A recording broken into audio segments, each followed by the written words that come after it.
दोस्तों कैसे हैं आप सभी? आशा और उम्मीद करते होंगे आप लोग अच्छे होंगे और आप देख रहे हैं स्टडी विथ मनोरंजन। आज का जो टॉपिक रखा गया है लूसेंट विविध का जो मिसलेनियस क्वेश्चन है जो एग्जाम पॉइंट व्यू से बहुत ही इंपॉर्टेंट होगा। और इस टॉपिक में हम लोग देखेंगे संयुक्त राष्ट्र संघ के बारे में जो अक्सर एग्जाम में क्वेश्चन पूछा ही जाता है और उसके मुख्यालय, ठीक है ना।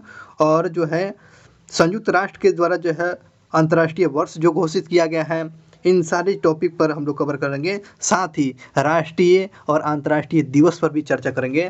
तो चलिए शुरू करते हैं। शुरू करने से पहले आप लोग से बोलेंगे जिन लोगों ने चैनल को सब्सक्राइब नहीं किया चैनल को सब्सक्राइब कर दें ताकि आप तक ये नोटिफिकेशन मिलता रहे। चलिए, पहला जो टॉपिक रखा गया है लूसेंट मिसलेनियस क्वेश्चन का विविध का है टॉपिक। पहला क्वेश्चन इसमें दिया गया है संयुक्त राष्ट्र संघ के बारे में देखेंगे। संयुक्त राष्ट्र संघ क्या है?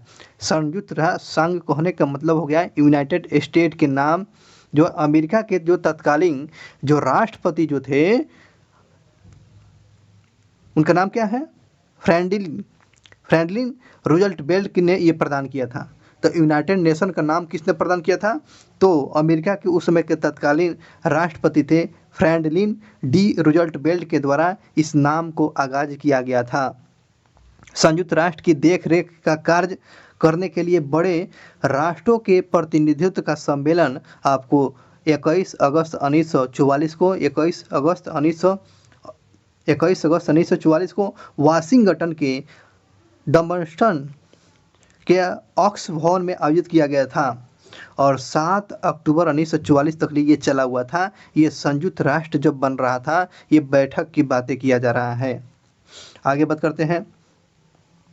तत्कालीन जो उस समय सोवियत रूस विखंडित नहीं हुआ था, तो उस सम्मिलित रूप का सोवियत रूस के क्रीमिया प्रदेश के याल्टा नगर के आपको 4 फरवरी 1944 को ब्रिटेन प्रधानमंत्री चर्चिल और सोवियत रूस के राष्ट्रपति जो थे स्टालिन और अमेरिका के राष्ट्रपति रूजवेल्ट का एक शिखर सम्मेलन का आगाज हुआ था और जिसमें सुरक्षा परिषद में मतदान प्रणाली का निर्णय लिया गया था। ये लोग सभी लोग 3 राष्ट्र के लोग यहाँ पर मिलते हैं और ये बैठक जो किया गया था कहाँ किया गया था? क्रीमिया प्रदेश के याल्टा नगर में किया गया था 4 फरवरी 1944 को, जिसमें ब्रिटेन के प्रधानमंत्री चर्चिल, सोवियत रूस के आपको राष्ट्रपति थे स्टालिन थे और अमेरिका के राष्ट्रपति थे रूजवेल्ट ने एक शिखर सम्मेलन करते हैं और इस बैठक में निर्णय लिया गया कि सुरक्षा परिषद में मतदान प्रणाली भी किया जाए। ये मतदान प्रणाली की भी शुरुआत किया गया। अब देखें, अब यहाँ से इम्पोर्टेंट क्वेश्चन बनेगा कि संयुक्त राष्ट्र जो कब बनता है? ये तो बैठक का दौर चलता रहा। अब इस प्रकार नया स्वरूप के तौर पर आपको संयुक्त राष्ट्र का स्थापना 24 अक्टूबर 1945 को हो जाती है और ये अक्सर एग्जाम में पूछा जाता है। 24 अक्टूबर 1945 को संयुक्त राष्ट्र संघ की स्थापना किया गया था। संयुक्त राष्ट्र संघ के संस्थापक सदस्य देशों की संख्या कितने थी शुरू में, है ना? शुरू में 51 था और 26 जून 1945 को अधिकार प्राप्त पर तो केवल 50 राष्ट्र के प्रतिनिधित्व का साइन किए हुए थे।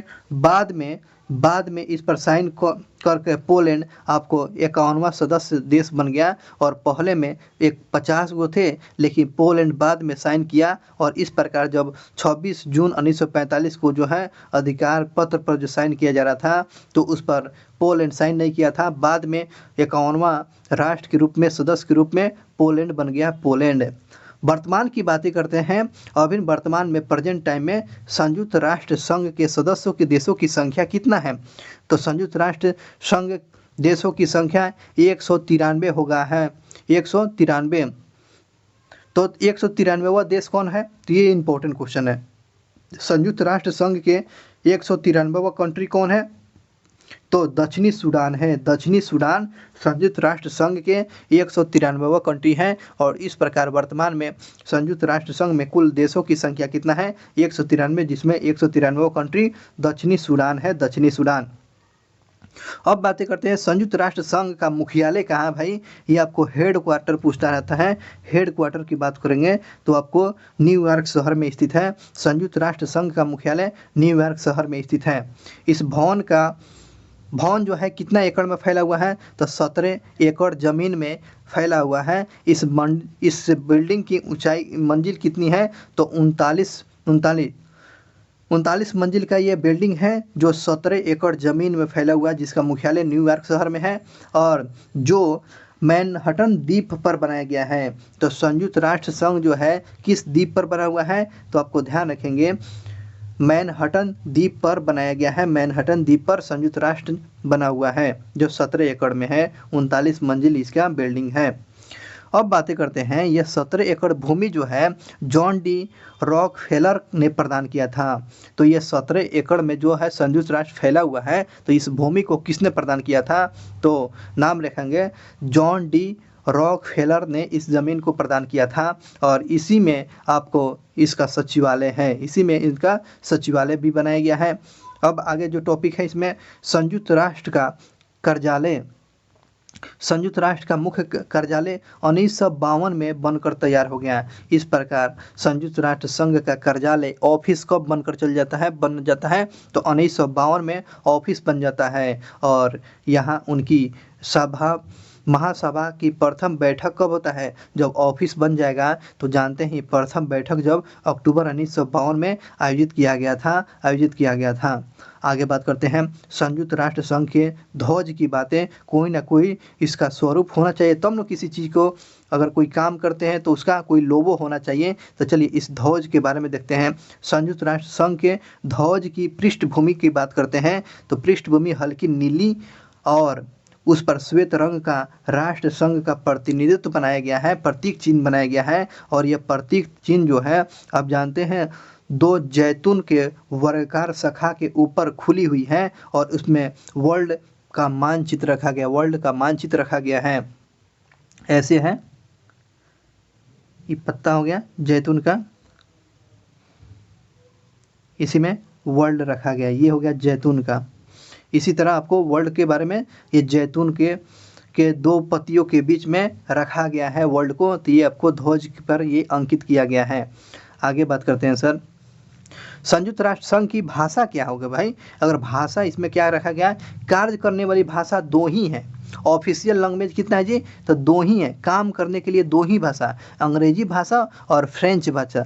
ध्यान रखेंगे ये ऑफिशियल भाषा 2 है, आपको अंग्रेजी और फ्रेंच है। लेकिन इसमें कौन कौन सी भी भाषा शामिल किया गया है, तो इसमें जो है मान्यता प्रदान जो किया गया, मान्यता प्रदान भाषा में कौन कौन, तो ध्यान रखेंगे चीनी है, रसियन भाषा है, अरबी भाषा है और स्पेनिश भाषा है। ठीक है ना, तो यह ध्यान रखेंगे। आपको चीनी भाषा है, बिल्कुल है। रसियन भाषा को शामिल किया गया है, बिल्कुल किया गया। अरबी भाषा को, ठीक है, स्पेनिश भाषा को शामिल किया गया है। इन भाषाओं को मान्यता मिल चुका है संयुक्त राष्ट्र संघ के द्वारा। आगे जो क्वेश्चन पूछा गया इसमें संयुक्त राष्ट्र संघ का बजट पर बातें करते हैं। इसका बजट क्या है, संयुक्त राष्ट्र संघ घोषणा पत्र के आर्टिकल 17 के अनुसार, कौन सा आर्टिकल, आर्टिकल 17 के अनुसार विचार करने और उसके अनुमोदित करने के जिम्मेदारी किसके हाथ में होगी भाई, इसके अनुमोदित करने, ठीक है ना, उस पर बात करने के लिए कौन होगा जिम्मेदारी पर, बजट पर विचार विमर्श करने के लिए, तो ये जिम्मेदारी आपको दे दिया गया है महासभा की होगी भाई, महासभा की। और इसका नियमित बजट जो है महासभा द्वारा दूसरे वर्ष के द्वारा अनुमोदित किया जाता है ना। कितने वर्षों पर अनुमोदित किया जाता है, तो 2-2 वर्षों पर अनुमोदित किया जाता है। तो बजट पर विचार करने के लिए, है ना, बजट पर विचार करने के लिए जिम्मेदारी किसको सौंपा गया है, तो महासभा को सर सौंपा गया है, महासभा को सौंपा गया है।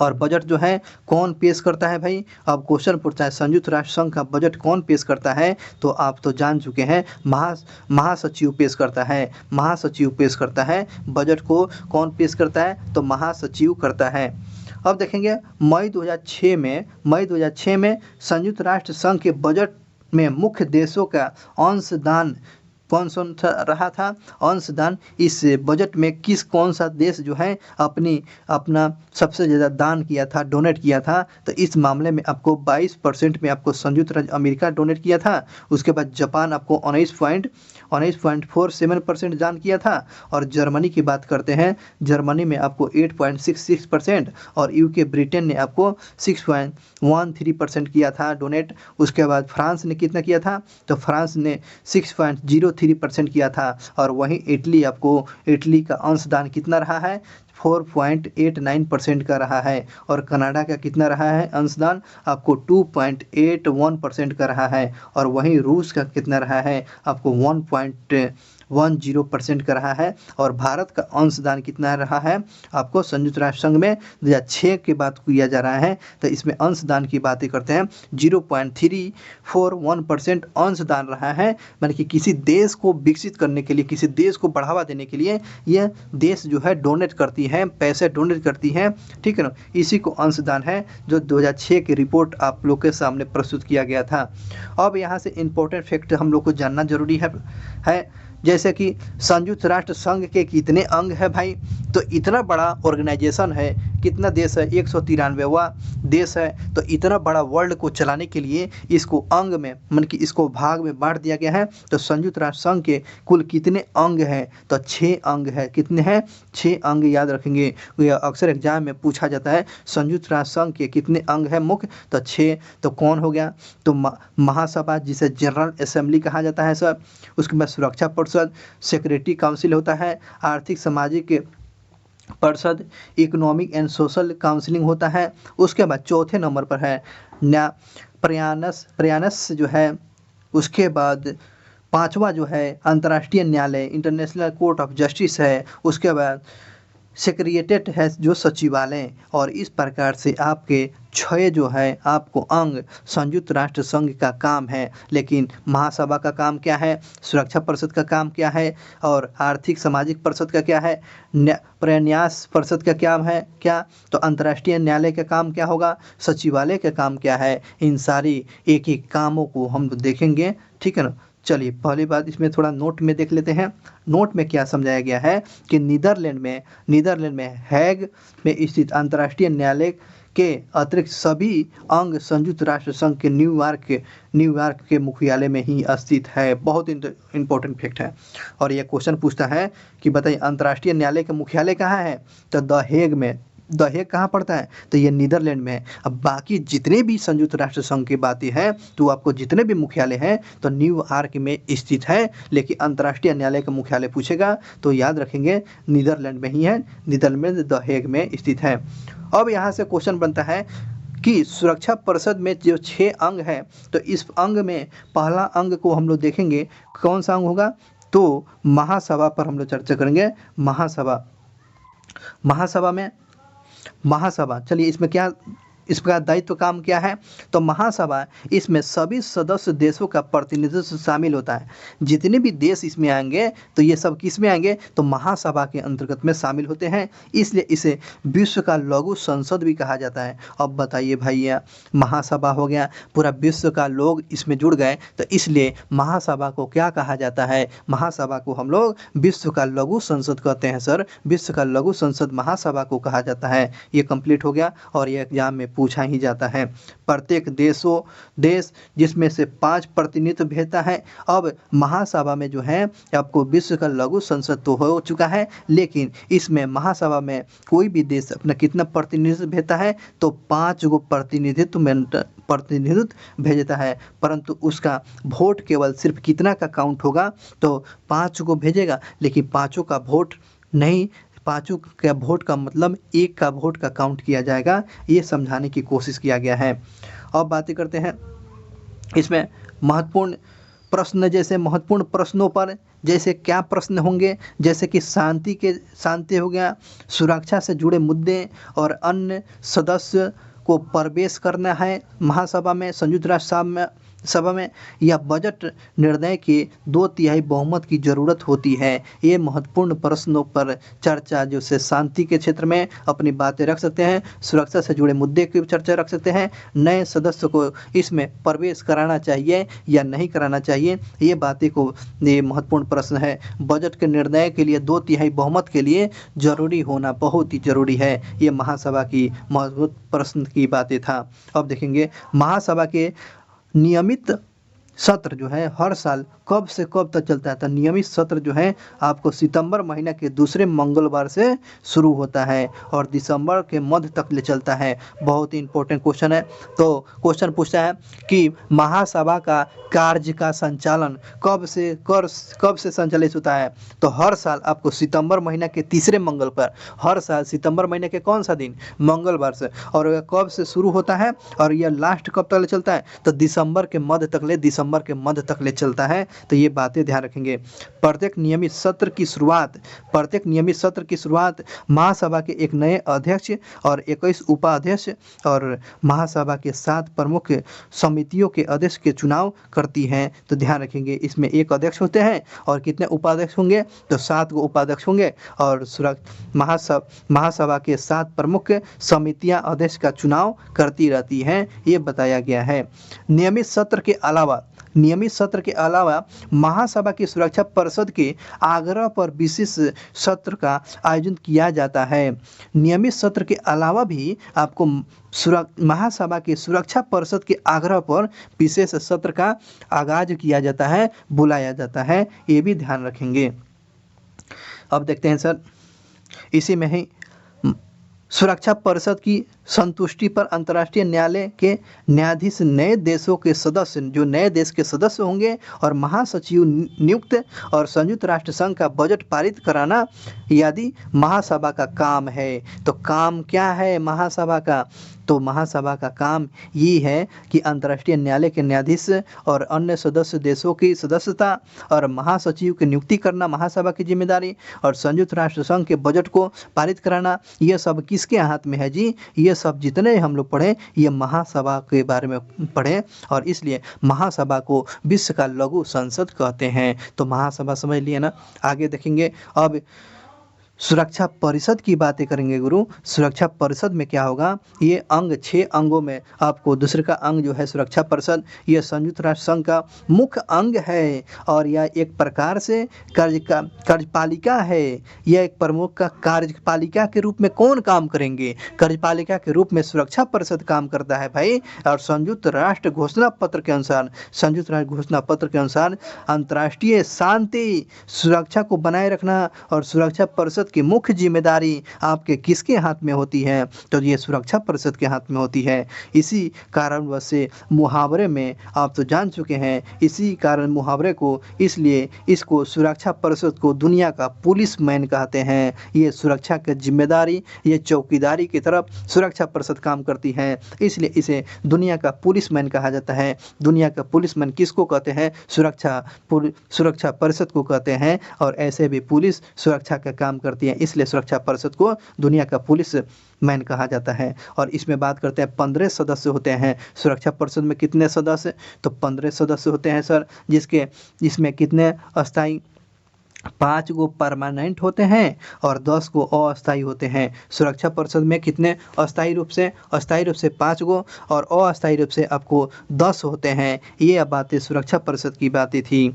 अब देखो इसमें क्या बताया गया, अस्थायी में कौन कौन अभी वर्तमान में है? तो अस्थायी सदस्य में अगर बात किया जाएगा तो अमेरिका भाई है, रूस है, आपको ब्रिटेन है, फ्रांस है और चीन है। इस प्रकार 5 गो परमानेंट सदस्य जो है सुरक्षा परिषद के अमेरिका, रूस, ब्रिटेन, फ्रांस और चीन है, भारत नहीं है ना। अब देखोगे अस्थायी सदस्यों का निर्वाचन महासभा के 2/3 बहुमत के द्वारा 2 वर्षों के लिए किया जाता है।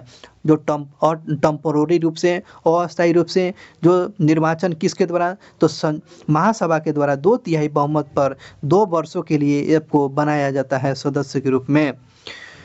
अब देखेंगे सुरक्षा परिषद के प्रत्येक सदस्य का वोट 1 होता है। सुरक्षा परिषद के प्रत्येक सदस्य का वोट कितना होगा? आपका 1 होगा भाई, 1। और प्रक्रिया संबंधित मामले में निर्णय के लिए आपको 15 में से 9 सदस्यों के द्वारा सकारात्मक मतदान होना बहुत ही जरूरी हो जाता है। इस प्रकार 5 गो अस्थायी और 5 गो अस्थायी हो गया और अस्थायी हो गया कितना? 10 को, तो 15 होगा ना। 15 गो में कितना सकारात्मक वोट? 15 में तो 9 गो लोग आपके पक्ष में वोट दे दिए, तो वो देश जो है आपको सुरक्षा परिषद में शामिल हो जाएगा। जिसमें से 5 जो है 5 अस्थायी सदस्य देशों का सकारात्मक मत का होना बहुत ही ज़रूरी है। अब बताइएगा इसमें जो है 10 गो लोग, तो 10 गो लोग में आपके 10 लोग माने 9 लोग दे देते हैं तो लेकिन नहीं होगा। लेकिन जब तक ले इसमें 5 गो में से माने कि 3 लोग ये 2 लोग अच्छे सकारात्मक सोच देते हैं तब इसमें शामिल किया जाता है ऐसे-ऐसे कंट्रियों को। अब बातें करते हैं सर, बहुत ही धैर्य के साथ बने रहना है, बहुत सारा चीज़ क्वेश्चन इससे निकल कर आएगा। 5 अस्थायी सदस्यों की सहमति को महाशक्तियों की आम सहमति का क्या बोलते हैं, वीटो, जिसे निषेधाधिकार शक्ति के रूप में अपनाया जाता है। यदि कोई अस्थायी सदस्य किसी निर्णय से असहमत नहीं है तो वह नकारात्मक मतदान करने के लिए अपने वोट के अधिकार का उपयोग कर सकता है, बिल्कुल कर सकता है। और इस दशा में 15 में से 14 सदस्यों के समर्थन के बावजूद प्रस्ताव स्वीकृति नहीं होगा। बताइए, एक आदमी बोल देगा अस्थायी में से तो वो कहेगा कि नहीं भाई इस बात को स्वीकृति नहीं मिलेगा। ये बताइए, इतना कड़ा रूल है सुरक्षा परिषद का, इसलिए सुरक्षा परिषद को दुनिया का पुलिसमैन कहा जाता है। यदि कोई अस्थायी सदस्य किसी निर्णय का समर्थन नहीं करता है, मान के चलिए जो परमानेंट जो है अस्थायी सदस्य जो किसी चीज़ का समर्थन नहीं करता है और उस निर्णय को रोकना नहीं चाहता है तो वह अपना मतदान जो है क्या बोलता है इस दौरान अनुपस्थित रह सकता है, मान कि चुपचाप रह सकता है, उस पर ना वोटिंग कर सकता है ना कुछ भी कर सकता है, तो ये अपना चुपचाप रह सकता है। और सोवियत संघ ने वोट का वीटो का प्रयोग अधिक बार किया है। तो क्वेश्चन पूछता है सबसे ज़्यादा कौन वीटो का प्रयोग किया है, तो आपको सोवियत संघ ने किया है। ध्यान रखेंगे, ये क्वेश्चन पूछता है सबसे ज़्यादा वीटो का प्रयोग कौन करने वाला देश है, तो आपको सोवियत संघ है।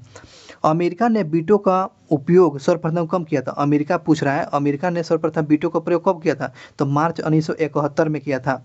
तो मार्च 1971 में अमेरिका ने वीटो का प्रयोग किया हुआ था। तो किस मामले के प्रश्न में, तो रोडेशिया के प्रश्न पर आपको अमेरिका ने वीटो का प्रयोग किया था, मार्च 1971 में किया था। किस देश, तो रोडेशिया के मामले में अमेरिका ने मार्च 1971 में वीटो का प्रयोग किया था। और इस प्रकार सबसे ज़्यादा वीटो का प्रयोग करने वाला सोवियत संघ है। चीन ने सर्वप्रथम कब किया था, तो चीन ने सर्वप्रथम वीटो का प्रयोग 1972 में, अगस्त 1972 में किया था। अगस्त 1972 में चीन ने प्रयोग किया था। तो क्वेश्चन पूछेगा तो चीन ने वीटो का प्रयोग कब किया था, अगस्त 1972 में। किस मामले में किया था सर, तो बांग्लादेश के विश्व संस्था में प्रवेश करने के प्रश्न को लेकर आपको चीन ने अगस्त 1972 में बांग्लादेश के विश्व संस्था में प्रवेश करने के प्रश्न पर आपको वीटो का प्रयोग किया था। इस प्रकार ध्यान रखेंगे तो ये सुरक्षा परिषद समाप्त हुआ। अब सुरक्षा परिषद के बाद इस अंग में आपको तीसरा अंग की बातें करते हैं, आर्थिक और सामाजिक परिषद की बातें कर देंगे। आर्थिक और सामाजिक परिषद जो है, वर्तमान में आर्थिक और सामाजिक परिषद की सदस्यों की संख्या कितना है, तो 54 है। इस पर ध्यान रखेंगे। 54 है, कितना है, 54 है। आर्थिक और सामाजिक परिषद में कुल सदस्यों की संख्या कितना, 54 है। प्रारंभ में कितनी थी, शुरू में कितना थी, तो 18 था सर, 18 था। 1966 में संशोधन के बाद सदस्यों की संख्या 27 कर दिया गया। फिर आपको 24 सितंबर 1973 के संशोधन के बाद इसकी संख्या बढ़कर कितना हो चुकी है, आपको 54 हो चुका है। इस प्रकार आर्थिक और सामाजिक परिषद में सदस्यों की संख्या कितनी हो गई है, तो 54 हो चुकी है। इनका कार्यकाल, आर्थिक और सामाजिक परिषद का कार्यकाल कितना वर्षों का होता है, तो ये 3 वर्षों का होता है, 3 वर्षों का।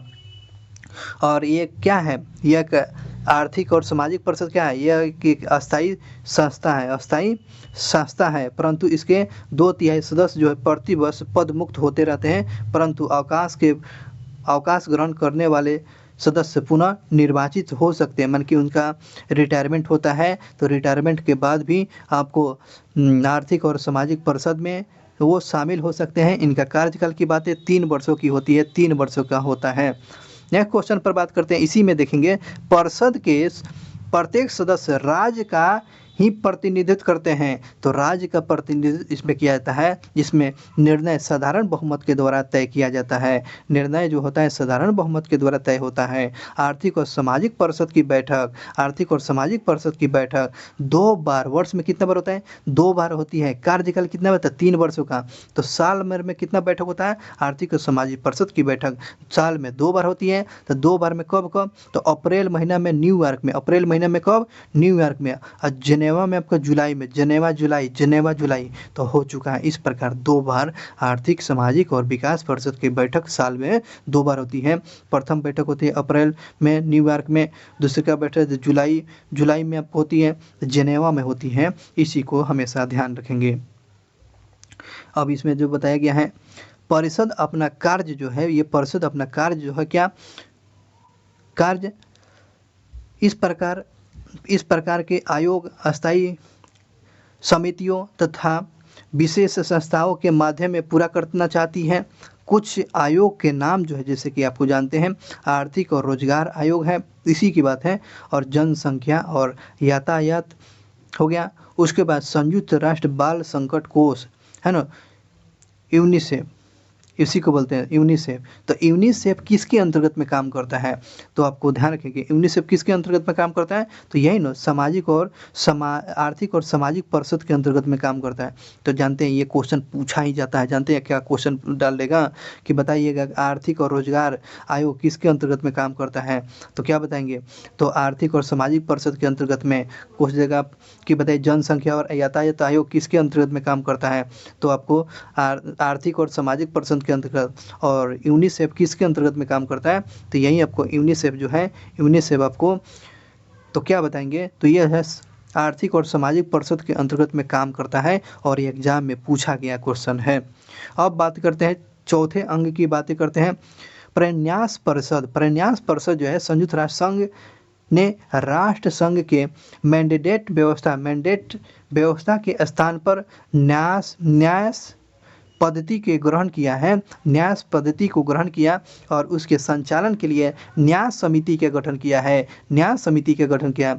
न्यास पद्धति का मूल सिद्धांत ये है कि इस समय कुछ पिछड़े हुए, अल्प विकसित और आदिम दशा वाले प्रदेशों के निवासी इस योग्य नहीं है कि वे अपने देश की शासन स्वयं कर सकते हैं, और इन्हें दूसरे विकसित देशों की सहायता की उपेक्षा है। तो विकसित देशों की यह दायित्व बनती है कि अविकसित देशों, ऐसे गरीब, कमजोर, पिछड़े, अल्प विकसित का विकास किया जाए। यह विकसित देशों का दायित्व होगा। ये आपको प्रन्यास परिषद के अंतर्गत में ये दायित्व होना चाहिए कि विकसित का उसका हेल्प करें और वे उनके विकास की पूरी सहायता दें। जब तक वे अपना शासन, मान कि कोई देश जो है अपने शासन व्यवस्था से नहीं चल रही है, तो उसका शासन की भी जिम्मेदारी उठाना पड़ेगा, उसको नहीं छोड़ सकते हैं। समर्थन नहीं होता है तो वो अपना दायित्व देखेंगे, अपना देखभाल करेंगे। किसके अंतर्गत में? न्यास असमानता ट्रस्ट समझते हुए करेंगे, और इनका स्वार्थ जो है, इनका अपने स्वार्थ के लिए शोषण नहीं करेंगे। ये आपको सुरक्षा परिषद के प्रन्यास परिषद की बातें बताई गई हैं। मोटा मोटी बात समझिएगा, किसी देश में राजनीतिक हलचल अच्छे से नहीं चल पा रही है, वहाँ की जनता सुख संपन्न नहीं है, तो क्या होगा? प्रन्यास परिषद वहाँ पर काम करेगी अच्छा से। वहाँ पर गरीब है, विकसित नहीं है, तो वहाँ पर प्रन्यास परिषद जो है विकसित देशों की जो राष्ट्र होंगे वो उस पर अपने देखभाल का दायित्व निभाएंगे। तो प्रन्यास परिषद समझ में आ गया। चलिए आगे बात करते हैं। इसमें आगे जो समझाया गया है, जिन राष्ट्रों को न्याय का भार सौंपा गया है, जिन राष्ट्रों को न्याय का भार सौंपा गया है, जैसे कि ऐसे राज्य कौन है? तो इसमें न्याय की बात है तो ऑस्ट्रेलिया हो गया, न्यूजीलैंड हो गया, अमेरिका हो गया, ब्रिटेन। इन 4 राष्ट्र को आपको न्याय का भार सौंपा गया है कि भाई आप लोग 4 जो कंट्री जो है, ये आप लोग का दायित्व बनता है। ऐसे पिछड़े, अल्प विकसित, मान कि वहाँ पर शासन व्यवस्था नहीं चल रहा है, तो आप न्याय के साथ आप उन लोगों को हक दिलाने की बात करेंगे। ये 4 देशों को दायित्व सौंपा गया है प्रन्यास में। अब देखेंगे रूस, चीन और फ्रांस सुरक्षा परिषद के ऐसे सदस्य देश हैं जिनके शासन में कोई न्यास क्षेत्र नहीं है। अब बताइएगा, ये तो इसमें चीन का हाथ नहीं है ना, न चीन का, न रूस का, न फ्रांस का। ये सुरक्षा परिषद के अस्थायी सदस्य देशों के जिनके शासन का न्यास मन के न्यास क्षेत्र में इन लोगों को नहीं रखा गया है, ध्यान रखेंगे। तो ये ऊपर वाला बात याद रखेंगे इसमें, ठीक है।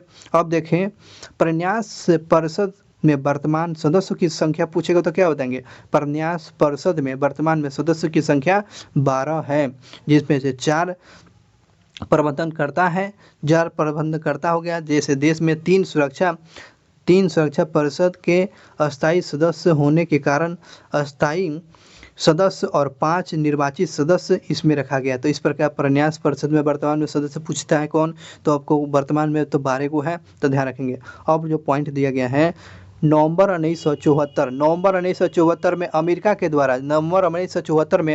द्वारा प्रशासित जो प्रशांत द्वीप जो है पलाऊ के प्रशांत द्वीप जो है पलाऊ के स्वतंत्र होने के साथ ही प्रन्यास परिषद के कार्यकाल को क्या कर दिया गया, समाप्त कर दिया गया है। और इस प्रकार से प्रन्यास परिषद क्या है, समाप्त हो चुका है। कब से, 1974 में अमेरिका के द्वारा जो प्रशासित जो है प्रशांत क्षेत्र में पलाऊ स्वतंत्र देश होने के चलते हुआ, उसके बाद यह प्रन्यास परिषद क्या कर दिया, समाप्त कर दिया गया है। तो ये आपको प्रन्यास परिषद समझ में आ गया, 12 को सदस्य है ना।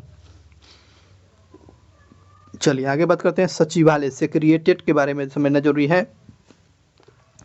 सचिवालय जो है, इसमें सचिवालय संयुक्त राष्ट्र संघ के 2 दिन प्रतिदिन के काम कार्यों को निपटारा करता है। तो ये सचिवालय का काम क्या है भैया, तो सचिवालय का काम क्या है, तो संयुक्त राष्ट्र संघ के दिन प्रतिदिन मन के दिन रात जो काम होती है, डेली रूटीन में जो काम होती है, उसी का निपटारा करने की जिम्मेदारी किसको दिया गया है, तो ये आपको सचिवालय को दिया गया, सचिवालय को, सेक्रेटेरिएट को दिया गया है। सचिवालय का मुख्य कौन होते हैं, महासचिव होते हैं। तो महासचिव किस में होते हैं, तो ये आपको महासचिव, सचिवालय के मुख्य महासचिव हुआ करता है, जिसे महासभा के द्वारा क्या, सुरक्षा परिषद की सिफारिश पर 5 वर्षों की अवधि के लिए नियुक्ति किया जाता है। और महासचिव को दोबारा भी नियुक्त किया जा सकता है, ये भी प्रावधान किया गया है। घोषणा पत्र के अनुसार जो है महासचिव संगठन का मुख्य जो है प्रशासनिक अधिकारी हुआ करता है। घोषणा का अधिकार जो है आपको अनुसार महासचिव संगठन का मुख्य क्या होता है, प्रशासनिक अधिकारी हुआ करते हैं, ध्यान रखेंगे। जनवरी 2017 में पुर्तगाल के पुर्तगाल के जो है एंटोनियो गुटेरेस जो है संयुक्त राष्ट्र संघ के महासचिव बनाया गया है। तो वर्तमान में कौन है महासचिव, संयुक्त राष्ट्र संघ के वर्तमान में महासचिव कौन है, तो पुर्तगाल के एंटोनियो गुटेरेस जो है ये महासचिव जो है, ये बातें ध्यान रखेंगे। इस प्रकार 4 हो गया। 5वां, उससे पहले देखेंगे इन लोगों में जो आज तक ले कितने महासचिव बनाया गया है, उस पर थोड़ा सा चर्चा कर लेते हैं। तो संयुक्त राष्ट्र संघ के प्रथम महासचिव कौन, तो आपको त्रिगवेली जो नॉर्वे के थे, ध्यान रखेंगे, इस्तीफा दे दिया था। तो क्वेश्चन पूछ देता है कि संयुक्त राष्ट्र संघ के पद से इस्तीफा देने वाले प्रथम व्यक्ति कौन, तो ये आपको त्रिगवेली जो कहाँ के थे, तो नॉर्वे के। कार्यकाल कब से कब था, 1946 से लेकर नवंबर 1952 तक ले इनका कार्य कर रहा था, ठीक है। इसमें देख लें, क्वेश्चन पूछता है कि बताएंगे कि संयुक्त राष्ट्र संघ के ऐसे व्यक्ति जो थे जो अफ्रीका में हवाई दुर्घटना के चलते मृत्यु हुआ था, उस महासचिव का नाम बताइए जो हवाई दुर्घटना में उनका मृत्यु हो गया था। डैग हैमरशोल्ड जो थे स्वीडन के, तो ये आपको डैग हैमरशोल्ड जो थे ये हवाई दुर्घटना में मारे गए। इस्तीफा आपको दे दिए थे आपको त्रिगवेली, हवाई दुर्घटना में ये मर गए चुके थे। अब देखें यूथांत जो है कहाँ के थे, यूथांत जो कहाँ के सचिव बने हुए थे, तो ये म्यांमार के थे। इनका शासनकाल नवंबर 1961 से लेकर दिसंबर 1971 तक था। नवंबर 1961 से लेकर कार्यकाल में और 1962 तक लिए ये सचिव बने रहे हुए थे। अब बातें करते हैं इसमें कौन, इनका 2 कार्यकाल पूरा किया है। तो बताएं, ये भी क्वेश्चन पूछता है कि बताएंगे कि महासचिव जो रहे हुए जो 2 कार्यकाल करने वाले व्यक्ति कौन है। कुर्ट ब्लादिहीम था, कुर्ट ब्लादिहीम जो है ऑस्ट्रिया के, तो ये 2 बार लगातार कार्य को पूरा करने वाले व्यक्ति कौन है? कुर्त ब्लादिहिम। ये ऑस्ट्रिया के व्यक्ति थे जिनका शासनकाल की बात करते हैं 1972 से लेकर जनवरी 1972 से लेकर दिसंबर 1981 तक ले रहे थे। इनका भी 2 कार्य, प्रथम बार ये हो गया, दूसरा बार ये। दूसरा बार कौन लगता है? तो जेवियर पेरेज द कुइयर, ये पेरू के थे। ये 2 बार थे, तो जनवरी 1982 से लेकर दिसंबर 1991 तक ले थे। और 1 बार पूरा किए हुए थे। 1 वर्ष पूरा करने वाले कौन थे? तो इनका नाम याद रखिए, बुतरस घाली। ये मिस्र के बुतरस कहाँ के थे? मिस्र के थे। ये 1992 से 1996 तक ले था। आगे की बात करते हैं, लगातार ये भी 2 वर्ष थे। कोफी अनन, ये घाना के कोफी अनन थे। कोफी अनन आपको 97 से लेकर 2006 तक ले थे। अब जो बान की मून की बात करते हैं, इंपॉर्टेंट है। तो बान की मून महासचिव बने हुए थे। तो ये बान की मून कहाँ था? दक्षिण अफ्रीका से। इनका कार्यकाल जनवरी 2007 से लेकर दिसंबर 2016 तक के आपको महासचिव के रूप में काम किए थे बान की मून 8वें। और ये लगातार 2 बार भी कार्य पूरा किए हुए थे। अब वर्तमान में कौन? एंटोनियो गुतेरेस जो है पुर्तगाल के। एंटोनियो गुतेरेस कहाँ के हैं? तो आपको पुर्तगाल के। इन कब से? तो जनवरी 2017 से लेकर आपको 31 दिसंबर 2026 तक ले रहेंगे। एंटोनियो गुतेरेस जो है 31 दिसंबर 2026 तक ले रहेंगे। और ये लगातार दूसरे कार्यकाल हेतु नियुक्त किया गया है एंटोनियो गुतेरेस। तो इस चीज़ को हमेशा ध्यान रखेंगे, वर्तमान में ये है। ये जो दिया गया प्रमुख संगठन है ना, प्रमुख संगठन, तो आगे हम लोग देख लेंगे। ये इसमें थोड़ा सा फोटो सही नहीं है, आगे इसी को तो प्रस्तुत किया गया है, उसको हम लोग देखेंगे। इसमें थोड़ा सा चर्चा कर देते हैं, कौन होगा अंतर्राष्ट्रीय, इसी को थोड़ा सा ध्यान रखेंगे। अंतर्राष्ट्रीय न्यायालय अंतर्राष्ट्रीय न्यायालय का मुख्यालय कहाँ था? द हेग में 3 अप्रैल 1946 को किया गया था। अंतर्राष्ट्रीय न्यायालय के संविध में 5 जो है परमानेंट अध्यक्ष होते हैं। और आर्टिकल कितना है? 70 है। आर्टिकल कितना है? 70 को। अध्यक्ष कितने होते हैं? 5 गो अस्थायी होते हैं, अध्यक्ष होते हैं। और जो है इसमें कितना सदस्य हैं? तो 15 गो सदस्य हैं। इनका नियुक्ति कितना होता है? 9 वर्षों की होती है ना। और 3 वर्षों में आपको 5 न्यायाधीश अवकाश ग्रहण करते हैं। और 2 न्यायाधीश जो है 1 ही वर्ष में के अंदर नहीं हो सकते हैं। ये भी प्रावधान किया गया था, ये समझाने की कोशिश किया गया। तो अंतर्राष्ट्रीय न्यायालय का मुख्यालय क्या था? द हेग में। अब थोड़ा सा इसी में दिया गया है, थोड़ा मैनेज कर लेंगे इसको, पेज सही नहीं आ पाया है। न्यायाधीश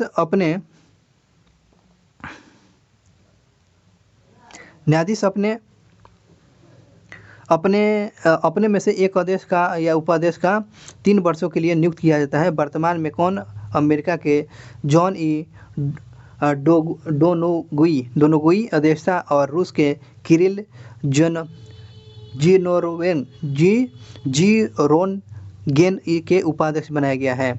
और अंतर्राष्ट्रीय न्यायालय की सरकारी भाषा क्या है? अंतर्राष्ट्रीय न्यायालय की सरकारी भाषा, ऑफिशियल भाषा का फ्रेंच और अंग्रेजी है। और न्यायालय का कोरम, कार्यवाही संचालन के लिए न्यायाधीशों की न्यूनतम संख्या कितनी होनी चाहिए? जो न्यायालय का जो संचालन किया जाता है कितना सदस्य होना चाहिए? तो 9 सदस्य होना चाहिए। ये समझाने की बात किया गया था। चलिए, ये तो हो गया अंतर्राष्ट्रीय न्यायालय के प्रमुख 6 अंग की बातें। अब बातें कर रहे हैं, अब अंतर्राष्ट्रीय न्यायालय में भारतीय न्यायाधीश और उसके कार्यकाल। तो अंतर्राष्ट्रीय न्यायालय में क्या भारतीय न्यायाधीश और उसके कार्यकाल की बातें करते हैं। तो बेलगन रामा राव जो है, इनका शासनकाल जो था अंतर्राष्ट्रीय न्यायालय में न्यायाधीश के रूप में काम किए थे, है ना। तो 1952 से लेकर 1953 में। तो आपको अंतर्राष्ट्रीय न्यायालय में काम करने वाले भारतीय का नाम कौन हो गया? बेनगल रामा राव। उसके बाद नगेंद्र सिंह का शासन कब से कब तक ले था? तो 1973 से 88 तक ले इनका कार्य कर रहा था अंतर्राष्ट्रीय न्यायालय में। उसके बाद रघुनंदन पाठक जो थे, आपको 1989 से आपको 1991 तक ले रघुनंदन पाठक आपको बने थे अंतर्राष्ट्रीय न्यायालय के न्यायाधीश के रूप में काम किए थे। और उसके बाद दलबीर भंडारी 2012 में काम किए थे। दलबीर भंडारी जो है आपको अंतर्राष्ट्रीय न्यायालय के न्यायाधीश के रूप में काम किए थे। और उपाध्यक्ष के रूप में अभी तक कितने? तो आपको 76 से 79 अध्यक्षा के रूप में आपको, और उसके बाद कार्यकाल कितना 1985 से लेकर 88 तक ले उपाध्यक्ष के रूप में काम किया हुआ है भारत। ये बातें हो गई अंतर्राष्ट्रीय न्यायालय के मुख्य न्यायाधीश जो है उनका कार्यकाल। सबसे पहले के कौन थे, तो बेनगल रामाराव थे। इस पर थोड़ा सा देख लेंगे। चलिए आगे बात करते हैं। संयुक्त राष्ट्र मानव अधिकार परिषद इम्पोर्टेंट टॉपिक है। संयुक्त राष्ट्र मानव अधिकार परिषद, इसको क्या बोलते हैं, UNHRC। UNHRC संयुक्त राष्ट्र ह्यूमन राइट परिषद, ये है ना, ह्यूमन राइट परिषद। इसका गठन कब किया गया था, जून 2006 में किया गया था। मानव अधिकार परिषद का गठन कब, तो जून 2006 में किया गया था। और इसे मानव अधिकार आयोग का स्थान लिया है, जिसने कौन सा, तो मानव अधिकार आयोग का स्थान लिया है। तो मानव अधिकार परिषद जो है मानव अधिकार का स्थान लिया है। इस परिषद में कुल सदस्य की संख्या कितना, 47 है। और इस चयन की प्रक्रिया जो है किया जाता है, जिसमें कि एशिया से कितने, तो एशिया से 13 देश, अफ्रीका से 13, और पूर्वी यूरोप से 6, और पश्चिमी यूरोप से 7, और लैटिन अमेरिका से और कैरिबियन से कितने, आपको 10 देश ये इसमें शामिल हो चुके हैं, शामिल हैं। ठीक है ना। तो ध्यान रखेंगे इसमें क्या, एशिया से कितने हैं, तो एशिया से सबसे ज़्यादा 13 गो है, और अफ्रीका से भी 13 गो हैं। और यह संस्था सीधे महासभा के अधीन होता है। क्वेश्चन पूछेगा कि बताइए, तो मानव अधिकार परिषद जो किसके अधीन काम करता है, तो महासभा के अंतर्गत में काम करता है। जबकि मानव अधिकार आयोग जो संयुक्त राष्ट्र संघ के आर्थिक सामाजिक परिषद के अधीन काम करता है। अब देख रहे हैं ना, क्वेश्चन बदल गया ना, यही सब क्वेश्चन बहुत ही डाउट करता है। तो मानव अधिकार आयोग पूछेगा भैया, आयोग पूछेगा तो क्या बताएंगे, महासभा, आयोग में जाइएगा महासभा में। और परिषद पूछेगा तो क्या बताएंगे, तो ये आपको ध्यान रखेंगे, सामाजिक परिषद के अंतर्गत में काम करेगा। आगे जो क्वेश्चन दिया गया है, इस परिषद में सदस्यों का कार्यकाल कितने बताता है, 3 वर्षों के लिए निर्धारित किया जाता है। किंतु इसके 2/3 सदस्य प्रति वर्ष रिटायर हुआ करते रहते हैं हर साल। तो और इसका मुख्यालय कहाँ है, तो मुख्यालय कहाँ है, तो ध्यान रखेंगे कि मानव अधिकार परिषद का मुख्यालय कहाँ है, तो जेनेवा है, जेनेवा।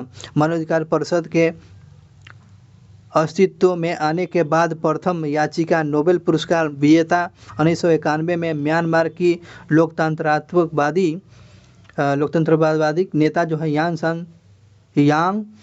सान सू ने दायर किया हुआ था।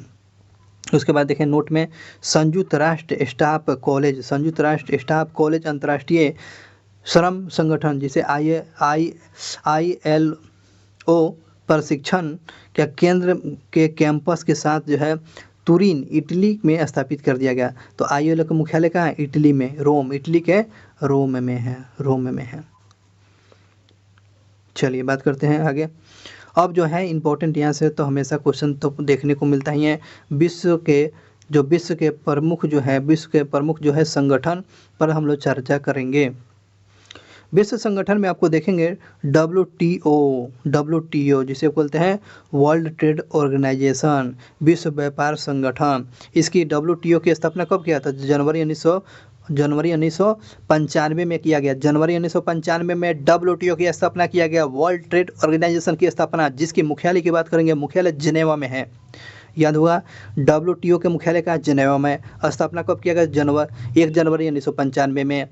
अब देखेंगे इसमें क्या है, WTO जो है विश्व व्यापार संगठन विभिन्न परिषदों और समितियों के मध्य से अंतर्राष्ट्रीय व्यापार से जुड़े आपको 28 समझौतों को लागू करता रहता है, और जिन्हें उरुग्वे दौरे के दौरान वार्ता में शामिल किया गया। और 1994 में मोरक्को में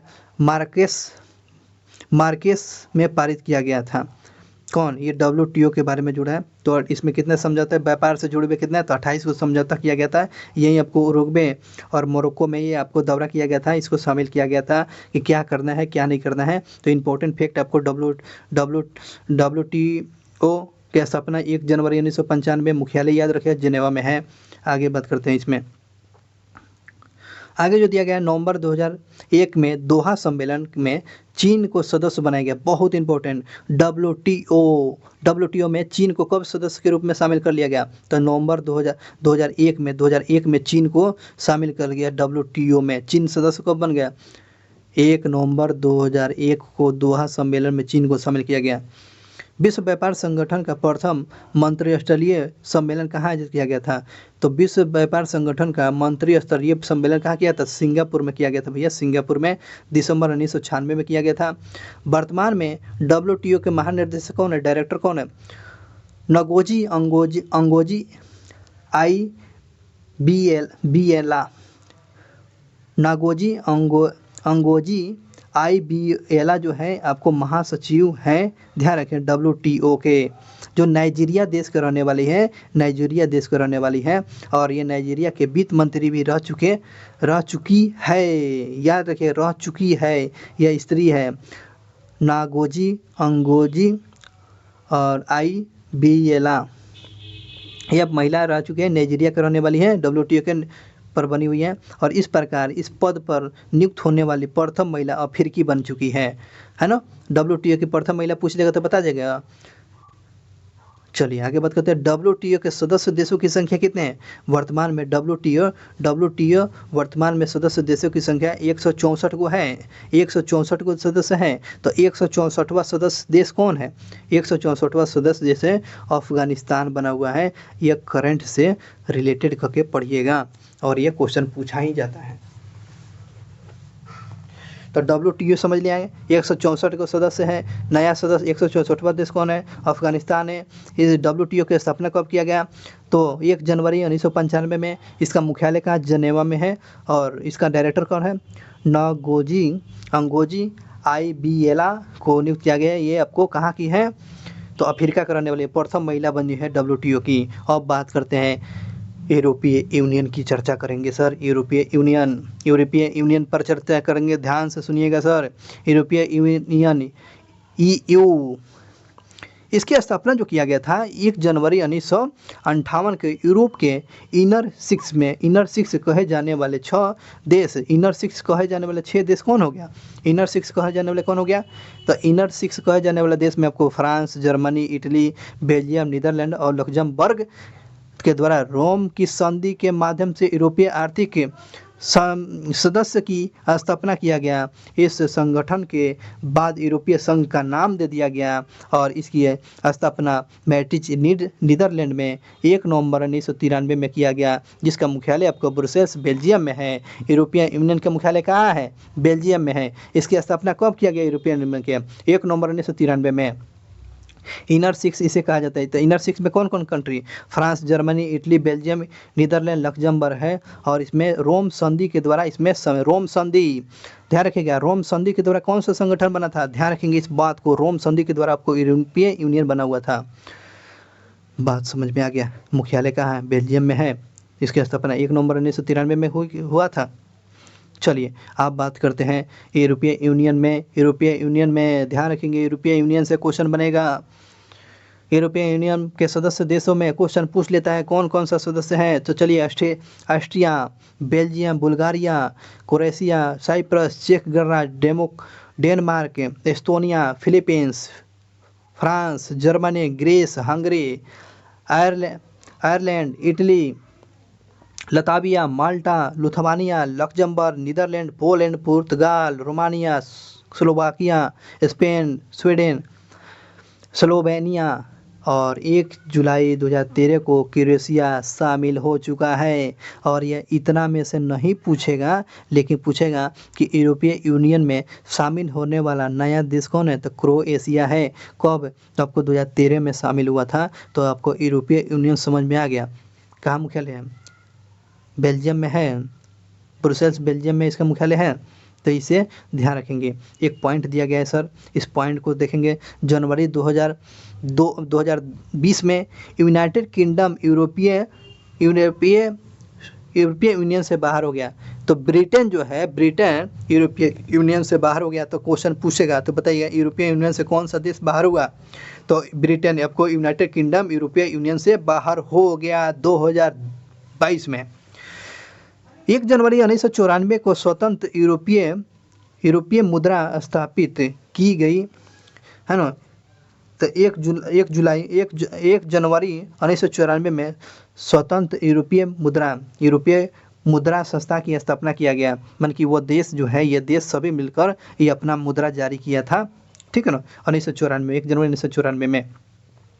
संयुक्त यूरोपीय यूनियन, जिसको क्या बोलते हैं, यूरो रुपया बनाया था, ये रुपया जो जारी किया था जनवरी 1994 में कि हम लोग व्यापार करेंगे तो अपने भी पैसे में करेंगे, तो उस मुद्रा को क्या क्या यूरो कहा गया, यूरो चलाया था, है ना। संचालन और नियंत्रण रखने के लिए आपको जून 1998 में फ्रैंकफर्ट जर्मनी में यूरोपीय सेंट्रल बैंक की स्थापना कर दिया गया, है ना। तो क्वेश्चन पूछता है कि बताइए यूरोपीय यूनियन के मुद्रा का नाम बताएंगे। यूरो है, यूरो यूरो यूरो, ध्यान रखेंगे। इसमें क्वेश्चन पूछता है कि क्या यूरोपीय यूनियन में भारत शामिल है? बिल्कुल नहीं है गुरु, नहीं है। चलिए बात करते हैं आगे। नया कंट्री कौन है यूरोपीय? क्रोएशिया है। नया क्रोएशिया कौन है? यूनाइटेड किंगडम यूरोपीय यूनियन में शामिल है? नहीं, आपको जनवरी 2020 में बाहर हो चुका है। और यूरोपीय यूनियन का संगठन, है ना, इसका मुख्यालय बात करते हैं। यूरोपियन कमीशन का मुख्यालय कहाँ? ब्रुसेल्स में। कमीशन का मुख्यालय कहाँ? तो ब्रुसेल्स में है। यूरोपीय पार्लियामेंट का मुख्यालय कहाँ? तो पार्लियामेंट पूछेगा, पार्लियामेंट का मुख्यालय, यूरोपीय पार्लियामेंट का मुख्यालय लक्समबर्ग में है। The court of justice of the European unities Luxembourg में है। The European court of the audits आपको है लक्समबर्ग में, सारा लक्समबर्ग में है। और आपको यूरोपियन यूनियन का मुख्यालय कहाँ है? तो बेल्जियम ब्रुसेल्स में। एक बात याद रखेंगे, सारा लक्समबर्ग में, पार्लियामेंट हो, जस्टिस की बात है, कोर्ट की बात है, तो ये लक्समबर्ग में है। चलिए आगे बात करते हैं गुरु। आगे जो दिया गया, जनवरी 2002 में यूरो का संचालन शुरू हो जाता है। तो यूरो का संचालन कब से शुरू होता है? तो 1 जनवरी 2000 से शुरू हो जाता है यूरो का।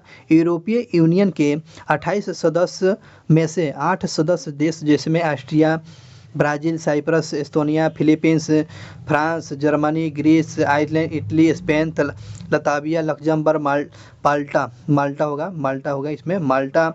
उसके बाद नीदरलैंड, पुर्तगाल और स्लोवाकिया और स्लोवानिया, यह सब यूरो को अपना लिया गया। इतना देश अपना लिया है। 28 को देश में आपको कितना है ना, तो 8 को देश अपना चुका है।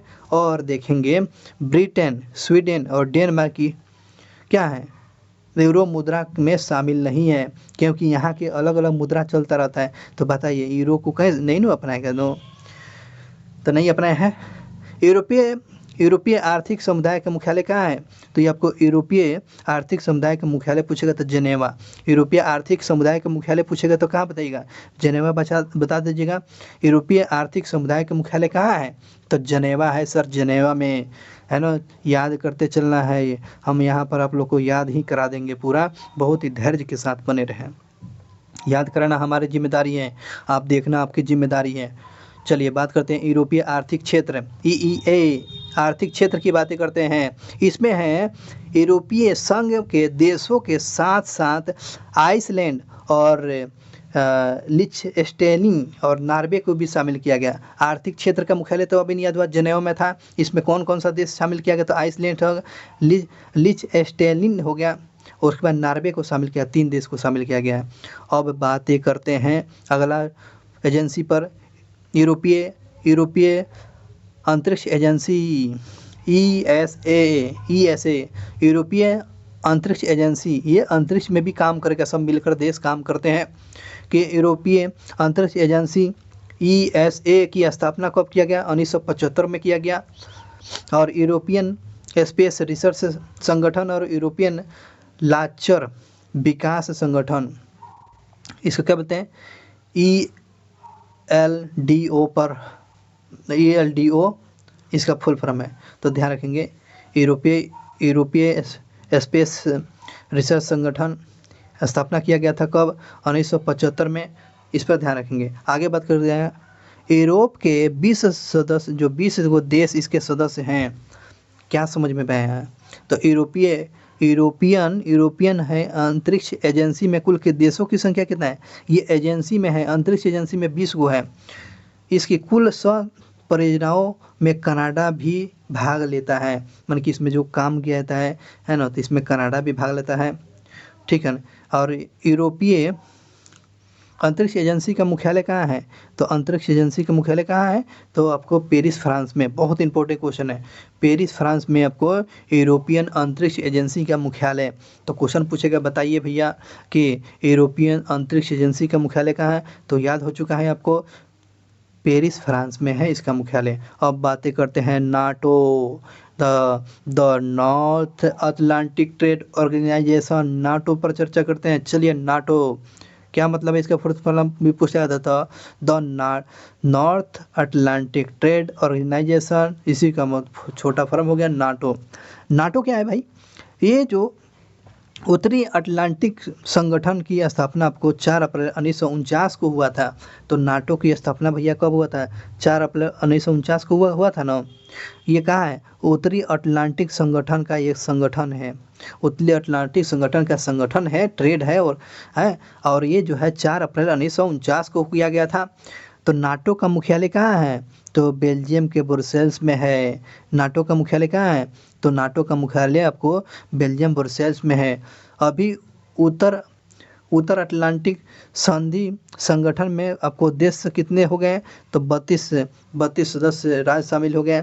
इसमें बेल्जियम हो गया, कनाडा हो गया, Denmark, France, Iceland, Italy, Luxembourg, Netherlands, Norway, पुर्तगाल, ब्रिटेन, संयुक्त राज्य अमेरिका, चेक रिपब्लिकन, जर्मनी, यूनान, Hungary, Poland, Spain, Turkey, Latvia, Lithuania, Estonia, Slovenia,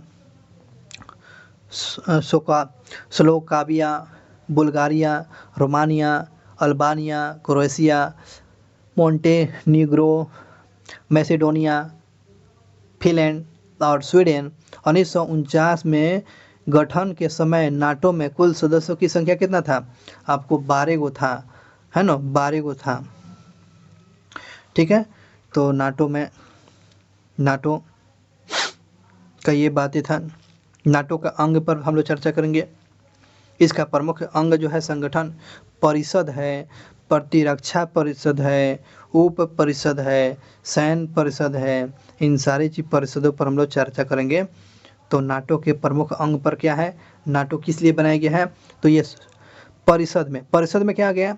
NATO का सर्वोच्च अंग है। नाटो का सबसे ऊंचा अंग कौन है? अंग कौन है महत्वपूर्ण अंग में?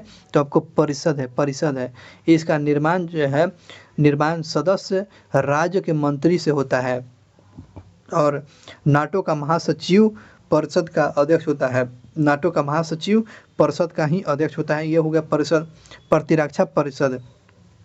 प्रतिरक्षा समिति है, प्रतिरक्षा समिति। इसमें समस्त नाटो देशों के रक्षा मंत्री प्रतिनिधित्व करते रहते हैं और इस परिषद के द्वारा स्वीकृति सैन्य निर्णयों पर विचार विमर्श करती है। तो सैन्य विमर्श किस देश पर क्या करना है कि अगर मान के चलिए नाटो में जो देश है ना, एक वो देश पर अगर कोई हमला होता है तो नाटो का सारा देश है उस देश पर हावी हो जाएगा, मान कि वो उसका मदद के लिए करने के लिए चला आएगा और जो उस पर हमला करेगा या कुछ भी करेगा तो उसको क्या करेगा? पीट कर मारेगा। पीट पर मारने का मतलब क्या? उसके साथ ऐसे नहीं होने देने के, मान कि जो जवाब होगा उसका जवाब को देना पड़ता है। ये नाटो का ये प्रमुख संगठन है, ये बहुत ही पावरफुल है नाटो, ठीक है ना। उप परिषद की बात करते हैं। उप परिषद जो है, उप परिषद क्या है? ये नाटो सदस्य के द्वारा नियुक्त जो कूटनीतिक प्रतिनिधित्व का काम करती है। तो कूटनीतिक में डेवलप में उसको मानते हैं विदेश नीति। तो विदेश नीति में कौन काम करता है? उप परिषद काम करता है। अब बात करते हैं सैनिक परिषद, सैनिक समिति में क्या आता है? नाटो का सैनिक समिति में ये आइसलैंड और फ्रांस को छोड़कर समस्त देश के सेना अध्यक्ष पर इसमें क्या करते हैं? इसमें शामिल होते हैं। स्वीडन के नाटो में आने के बाद रूस की न सिर्फ जमीन सीमा बल्कि समुद्री सीमा पर नाटो की निगरानी बढ़ चुका है। इसलिए रूस जो है ना नाखुश रहता है, रूस जो है नाटो से नाखुश रहता है ना। यूक्रेन का मामला देख रहे हैं ना, यूक्रेन को शामिल कराने के लिए है ना पूरा नाटो का सदस्य देश कर रहा था यूक्रेन शामिल, क्योंकि यूक्रेन जो है आपको रूस के पास लगा हुआ है, ठीक है ना। अब जब रूस जो है आपके दीवार के पास, आपको नाटो का पहरा हो जाएगा, 24 घंटा पहरा। क्या रूस कर रहा है, क्या रूस कर रहा है, सारा गतिविधियाँ लोग जानेगा तो क्या होगा, तो दिक्कत होगा ना। आपके दीवारे पर कोई आकर झाँकेगा, आपको कोई कुछ बोलेगा तो आपको दिक्कत होगा। इसलिए आपको रूस और यूक्रेन का मामला गंभीर हुआ है, इसलिए रूस का मामला, ये रूस और यूक्रेन का युद्ध हुआ है। मामला यही है कि आपके दरवाजे पर आपको लाकर कोई मन की आपका पहरेदार चौकीदार बैठा दे तो क्या होगा, आप सोच सकते हैं, समझ सकते हैं कि और ये बातें यूक्रेन और रूस के मामला आप समझ चुके हैं ना, यही मामला है। अब देखते हैं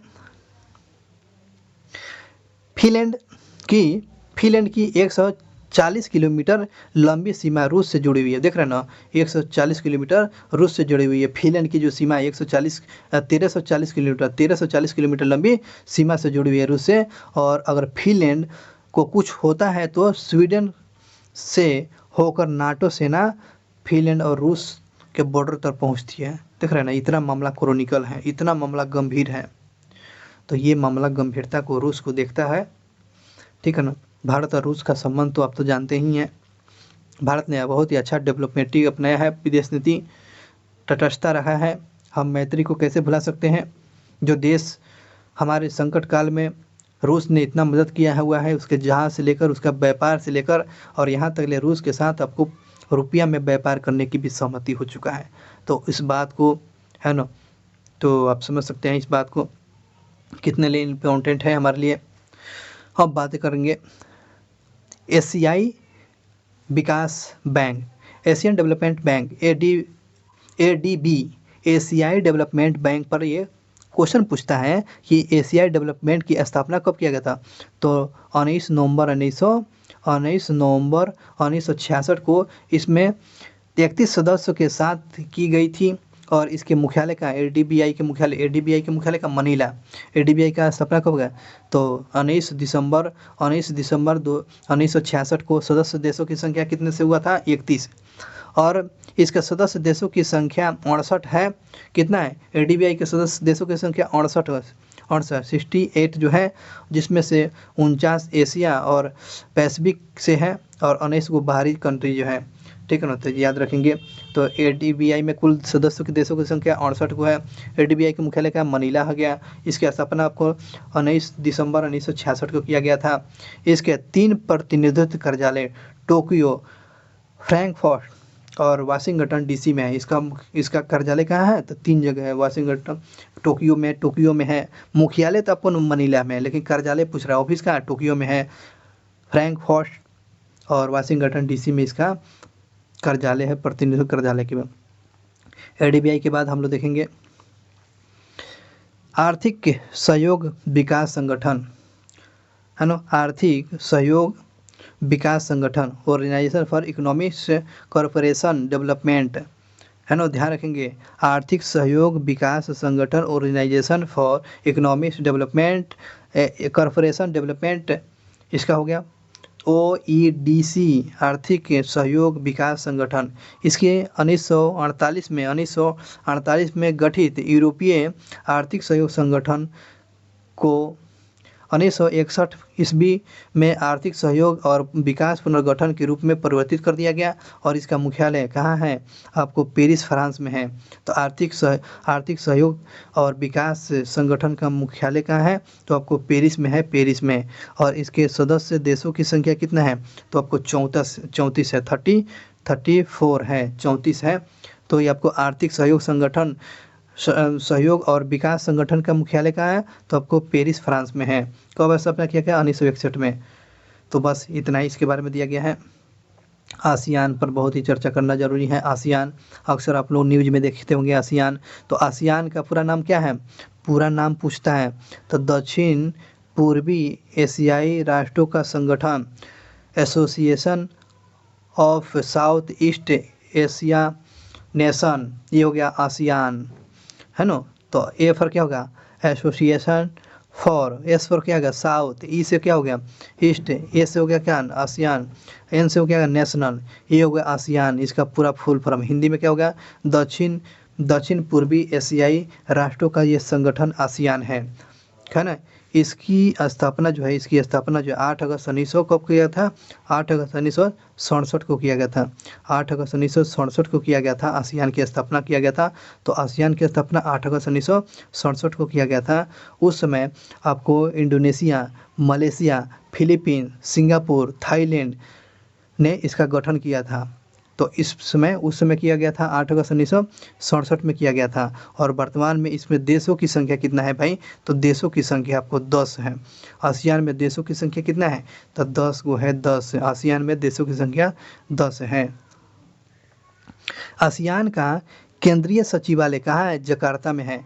केंद्रीय मतलब कि सचिवालय का कार्यालय कहाँ है, तो आसियान का केंद्रीय सचिवालय कहाँ काम कर रहा है, तो जकार्ता इंडोनेशिया में काम कर रहा है। 24 अगस्त 1966 को भारत को आसियान का पूर्णतः सहभागी बना लिया गया। बहुत इंपॉर्टेंट क्वेश्चन है, आसियान में भारत कब शामिल होगा, तो 24 अगस्त 1966 याद कीजिए। भारत आसियान में कब शामिल हो गया, तो 24 अगस्त 1966 को भारत आसियान का सदस्य भागीदारी कंट्री बना था। रूस और चीन को पूर्णतः संवाद प्रतिभागी पर स्तर प्रदान किया गया है, ठीक है ना, तो ध्यान रखेंगे इसी को। तो यहाँ पर इम्पोर्टेंट है, भारत आसियान में कब शामिल हो गया, 24 अगस्त 1966 को भाग लिया था। ये हुआ आसियान का। तो आसियान में कुल कितने देश, 10 हो गया। स्थापना कब होगा, 8 अगस्त 1967 को किया गया था, ठीक है। आगे बात करते हैं, अगला जो बात करते हैं दक्षिण एशियाई क्षेत्रीय सहयोग संगठन, जिसे सार्क बोलते हैं। SAARC the South Asian association for regional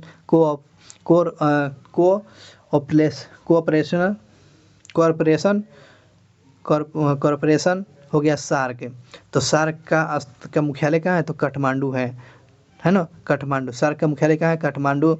इसकी स्थापना जो है 7 से लेकर 8 दिसंबर 1965 को किया गया, 1985 को किया गया था। सार्क की स्थापना आपको 7 दिसंबर और 8 दिसंबर 1907 और 8 दिसंबर 1985 को किया गया था सार्क की स्थापना, ध्यान रखेंगे। सार्क का मुख्यालय क्या, काठमांडू।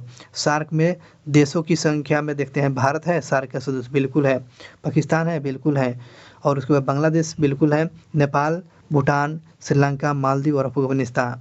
इसमें से ये क्वेश्चन पूछता है सार्क में से कौन सा देश नहीं है, तो भारत है, पाकिस्तान है, बांग्लादेश है, नेपाल, भूटान है, श्रीलंका है, मालदीव है और अफगानिस्तान है। और क्वेश्चन पूछता है सार्क में चीन है भाई, चीन है, बिल्कुल भैया नहीं है, चीन इसमें नहीं शामिल है। सार्क देश में चीन को शामिल नहीं किया गया है। तो सार्क की स्थापना 7 और 8 दिसंबर 1985 को किया गया था ना। मुख्यालय काठमांडू में है। पहला बैठक देखते हैं, प्रथम बैठक जो कहाँ किया गया था, 1985 में ढाका में किया गया था। प्रथम बैठक सार्क का बैठक कहाँ किया गया था, 1985 में ढाका में किया गया था। ये हो गया सार्क की बातें। अब करेंगे बातें G8 की बात में। जी ग्रुप है, जी फॉर क्या होता है, ग्रुप होता है। जी फॉर क्या होता है, ग्रुप होता है। 8 ग्रुप, तो इसी को जी ग्रुप बोलते हैं। जी ग्रुप 8 में G8 का स्थापना कब, 1975 को फ्रांस में किया गया था। G8 की स्थापना कब किया था, G8 का स्थापना किया गया था 1975 में। कहाँ किया गया, 75 में आपको फ्रांस में किया गया था G8 का। इसका सदस्य देश में कौन कौन हो गया, कनाडा हो गया। G8 में कौन, कनाडा, आपको अमेरिका, आपको Britain, France, Germany, Japan, Italy, रूस जो है G8 का सदस्य देश है। 20 से 22 जुलाई 1997 को अमेरिका के शहर जो है डेनवर में संपन्न G7 शिखर सम्मेलन ने रूस को G7 का सदस्य बनाया गया। और मार्च 2014 को रूस को G8 का 8वां सदस्य क्या कर दिया, निलंबित कर दिया गया। अब जो है ग्रुप में G8 में कितने देश हो गया था, अब G7 हो गया है। रूस को टर्मिनेट कर दिया गया, रूस को क्या किया था, टर्मिनेट कर दिया गया, रूस को टर्मिनेट कर दिया गया है। इसी को ध्यान रखेंगे। अब बात करते हैं अरब लीग की बातें। अरब लीग है इसका पुराना नाम क्या, अरब लीग का पुराना नाम क्या है? तो क्वेश्चन पूछेगा अरब लीग का पुराना नाम बताइए तो क्या, अल जामिया एंड दुवल अल अरबिया, अरबिया, ये किसका नाम है पुराना? तो अल जामिया एंड दुवल अल अरबिया, ये अरब लीग का पुराना नाम है। अरब लीग की स्थापना कब किया गया? 22 मार्च 1995 को। अरब लीग की स्थापना 22 मार्च 1945 को। इसका मुख्यालय कहाँ है? काहिरा में है। इसका मुख्यालय कहाँ है? काहिरा में। इसका मुख्यालय कहाँ है? काहिरा में है। अरब लीग का मुख्यालय काहिरा में, मिस्र की राजधानी काहिरा। इसके सदस्य देशों में कितना, अरब लीग में कितना, 22 को सदस्य देश हैं, जिसमें मिस्र हो गया, इराक हो गया, जॉर्डन हो गया, लेबनान, सऊदी अरब, सीरिया, 12 साल बाद वापसी, ये आपको सीरिया का हुआ, यमन हो गया, ये ऐसे देश जो हैं अरब लीग में। तो अरब लीग का पुराना नाम याद रखिएगा, मुख्यालय काहिरा में है। स्थापना आपको 22 मार्च 1945 को। देशों की संख्या 22 को है। इसमें कौन 12 साल के बाद वापसी हुआ था? सीरिया का वापसी हुआ था अरब लीग में। तो इस प्रकार अरब लीग समझ लिए होंगे। अब बातें करते हैं पेट्रोलियम निर्यात का संगठन, जिसे ओपेक बोलते हैं, organisation of petroleum exporting counselling. चलिए पेट्रोलियम ओपेक के बारे में देखते हैं। ओपेक, इसकी स्थापना कब किया? 1960 में किया गया। ओपेक की स्थापना 1960 में बगदाद में किया गया था। ओपेक का स्थापना कब किया गया? 1960 में। कहाँ किया गया? बगदाद में। ओपेक का मुख्यालय पूछा था, ऑस्ट्रिया की राजधानी वियना में है। ओपेक की राजधानी कहाँ है? वियना, ऑस्ट्रिया मतलब कि ओपेक की राजधानी नहीं, ओपेक का मुख्यालय कहाँ? वियना, ऑस्ट्रिया में है। और इसके संस्थापक सदस्य में पूछता रहता है, इसके संस्थापक देश कौन होंगे, सदस्य कौन होंगे? ईरान, इराक, कुवैत, सऊदी अरब और वेनेजुएला है। ये आपको ओपेक का सदस्य देश हैं। तो ओपेक की स्थापना 1960 में किया गया था। इसका मुख्यालय पूछेगा तो वियना, ऑस्ट्रिया में है। तो ये ध्यान रखेंगे, ये तेल निर्यातक वाला देश है। तो वर्तमान में ओपेक का सदस्य कितना है? 13 को। तो 13 में कौन कौन हो गया? चलिए बात करते हैं। ईरान हो गया, कुवैत हो गया, सऊदी अरब हो गया, वेनेजुएला हो गया, लीबिया हो गया, नाइजीरिया, इराक हो गया, यूएई हो गया, नाइजीरिया हो गया, इक्वाडोर, अंगोला, गेबोन, इक्वेटोरियल हो गया, गिनी, ये गिनी है इसमें। ये आपको ओपेक का 13 देश हैं। गेबोन 1994 में, गेबोन 1994 में और इंडोनेशिया 2008 में ओपेक की सदस्यता त्याग दिया और कतर को जनवरी से 2019 में हटा दिया गया। गेबोन को कब ओपेक से हट जाता है? त्याग दिया था 1994 में गेबोन हट जाता है और इंडोनेशिया 2008 में हट जाता है। और ओपेक की सदस्यता ये लोग दोनों लोग त्याग दिया और आपको कतर को ओपेक से हटा दिया गया कब? जनवरी 2019 में हटा दिया गया। इस प्रकार ओपेक का बात खत्म हुआ। अब आते हैं रेड क्रॉस, बहुत इंपॉर्टेंट है। रेड क्रॉस पर बात करते हैं। रेड क्रॉस जो है आपकी स्थापना 1863 में किया गया। रेड क्रॉस की स्थापना 1863 को किया गया था और हेनरी डुरेंट ने किया था। रेड क्रॉस की स्थापना कौन? हेनरी डुरेंट। तो रेड क्रॉस का मुख्यालय कहाँ है? जिनेवा में है। जिनेवा जो कहाँ है? स्विट्जरलैंड में। और तीन बार आपको 1917 में, 1944 में, 1963 में इनको नोबेल पुरस्कार से पुरस्कृत किया गया है। तो रेड क्रॉस को अब तक कितनी बार नोबेल पुरस्कार से पुरस्कृत किया गया? तो 1917 में, और उसके बाद 1944 में, 1963 में, इस प्रकार 3 बार। तो रेड क्रॉस की स्थापना कौन? हेनरी डुरांट। मुख्यालय का जिनेवा। स्थापना कौन? 1963। इसका मुख्य उद्देश्य क्या है? युद्ध में हो गया या विपदा के समय में या कठिन परिस्थितियों में राहत दिलाने के लिए आपको रेड क्रॉस की स्थापना किया गया। और प्रतिवर्ष जो है रेड क्रॉस की स्थापना आपको 8 मई को मनाया जाता है। इसके संस्थापक हेनरी डुरांट के जन्म दिवस पर मनाया जाता है। 8 मई को रेड क्रॉस दिवस मनाया जाता है। बहुत इंपॉर्टेंट, 8 मई को रेड क्रॉस दिवस मनाया जाता है। हेनरी डुरांट के जन्म दिवस पर मनाया जाता है। तो यह समझ में आ गया। रेड क्रॉस की स्थापना 1963 में किया गया, हेनरी डुरांट ने किया था। जिनेवा इसका मुख्यालय है। 3 बार नोबेल पुरस्कार कब 1917 में, 1944 में, 1963 में दिया गया था। किस लिए किया गया? युद्ध के समय में, विपदा के समय में, ऐसे कठिन परिस्थितियों को राहत दिलाने के लिए रेड क्रॉस की स्थापना किया गया। और इस प्रकार हेनरी डुरांट के सम्मान में विश्व रेड क्रॉस दिवस आपको को मनाते हैं? 8 मई को मनाते हैं। 8 मई को विश्व रेड क्रॉस दिवस मनाया जाता है। क्वेश्चन पूछना है ना, चलिए याद रखेंगे। याद कराना हमारा जिम्मेदारी है, ध्यान से सुनने और समझते चलना है। राष्ट्रमंडल जो है कॉमनवेल्थ जिसको बोलते हैं, राष्ट्रमंडल से आप क्या समझते हैं? तो समझ लीजिए कि राष्ट्रमंडल उन देशों का संगठन है, राष्ट्रमंडल कॉमनवेल्थ उन देशों का संगठन है जो कभी ब्रिटेन माने कि अंग्रेज साम्राज्य के अधीन रहा है, उसी को राष्ट्रमंडल कहते हैं। कि जो देश जो है ब्रिटेन साम्राज्य के अधीन रहा है उसी को राष्ट्रमंडल कहते हैं। इसकी स्थापना कब 1926 में किया गया। राष्ट्रमंडल की स्थापना 1926 में किया गया। और राष्ट्रमंडल का मुख्यालय कहाँ है? तो लंदन में। राष्ट्रमंडल का मुख्यालय पूछता है तो राष्ट्रमंडल का मुख्यालय कहाँ है? लंदन में है।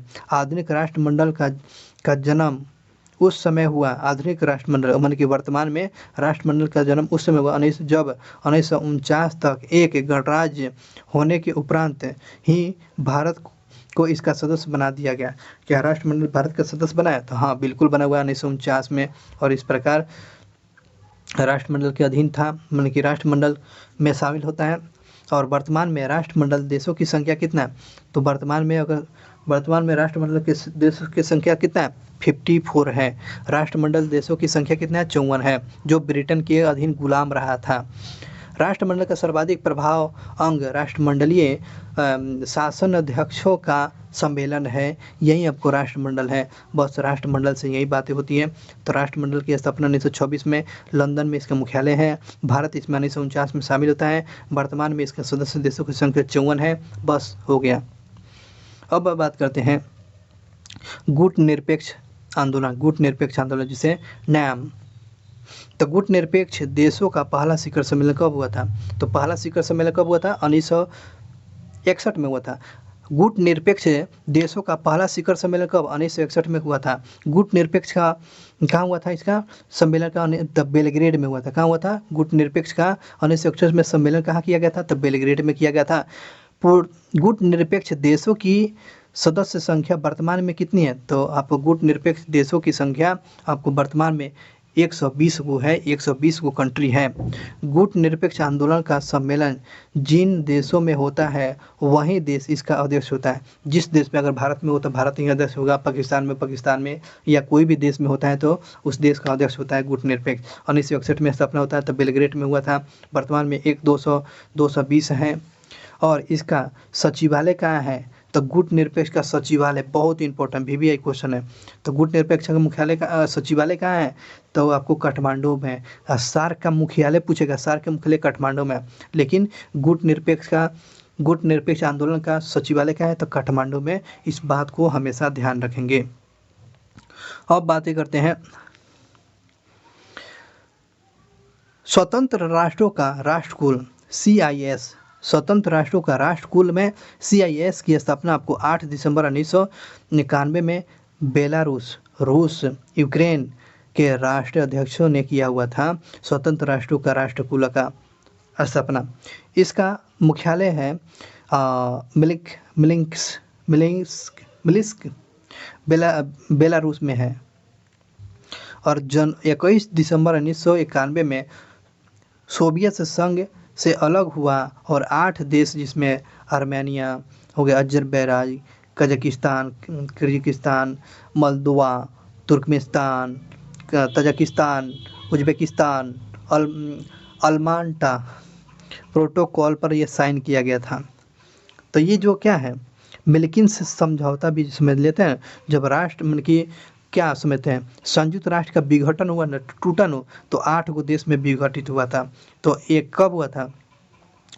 21 दिसंबर 1991 में राष्ट्र मतलब कि रूस का विखंडन, सोवियत का विखंडन 1991 में हुआ था, जिसमें ये देश बन गया था। वो कौन सा थी होता? मिल्किन्स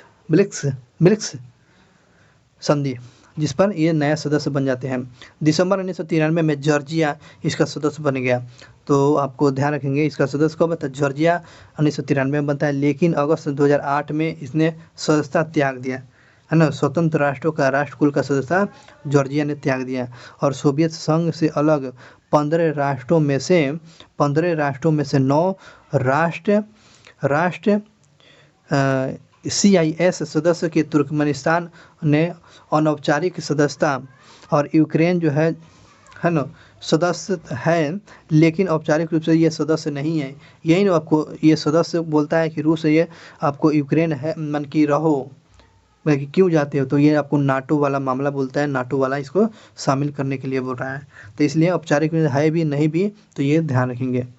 अब एस्टोनिया, लताविया, लुथवानिया CIS के सदस्य कभी नहीं रहे हुए हैं, ध्यान रखेंगे। ये कौन कौन सा देश नहीं रहा है, तो आपको एस्टोनोबिया एस्टोनोबिया एस्टोनोबिया एस्टोनिया हो गया, लताविया हो गया, लुथवानिया, ये कभी आपको CIS का सदस्य नहीं रहे हैं। तो ये आपको संयुक्त राष्ट्र संघ की बातें समझ में आ गया, जब रूस विघटन हुआ था ये बातें किया गया है।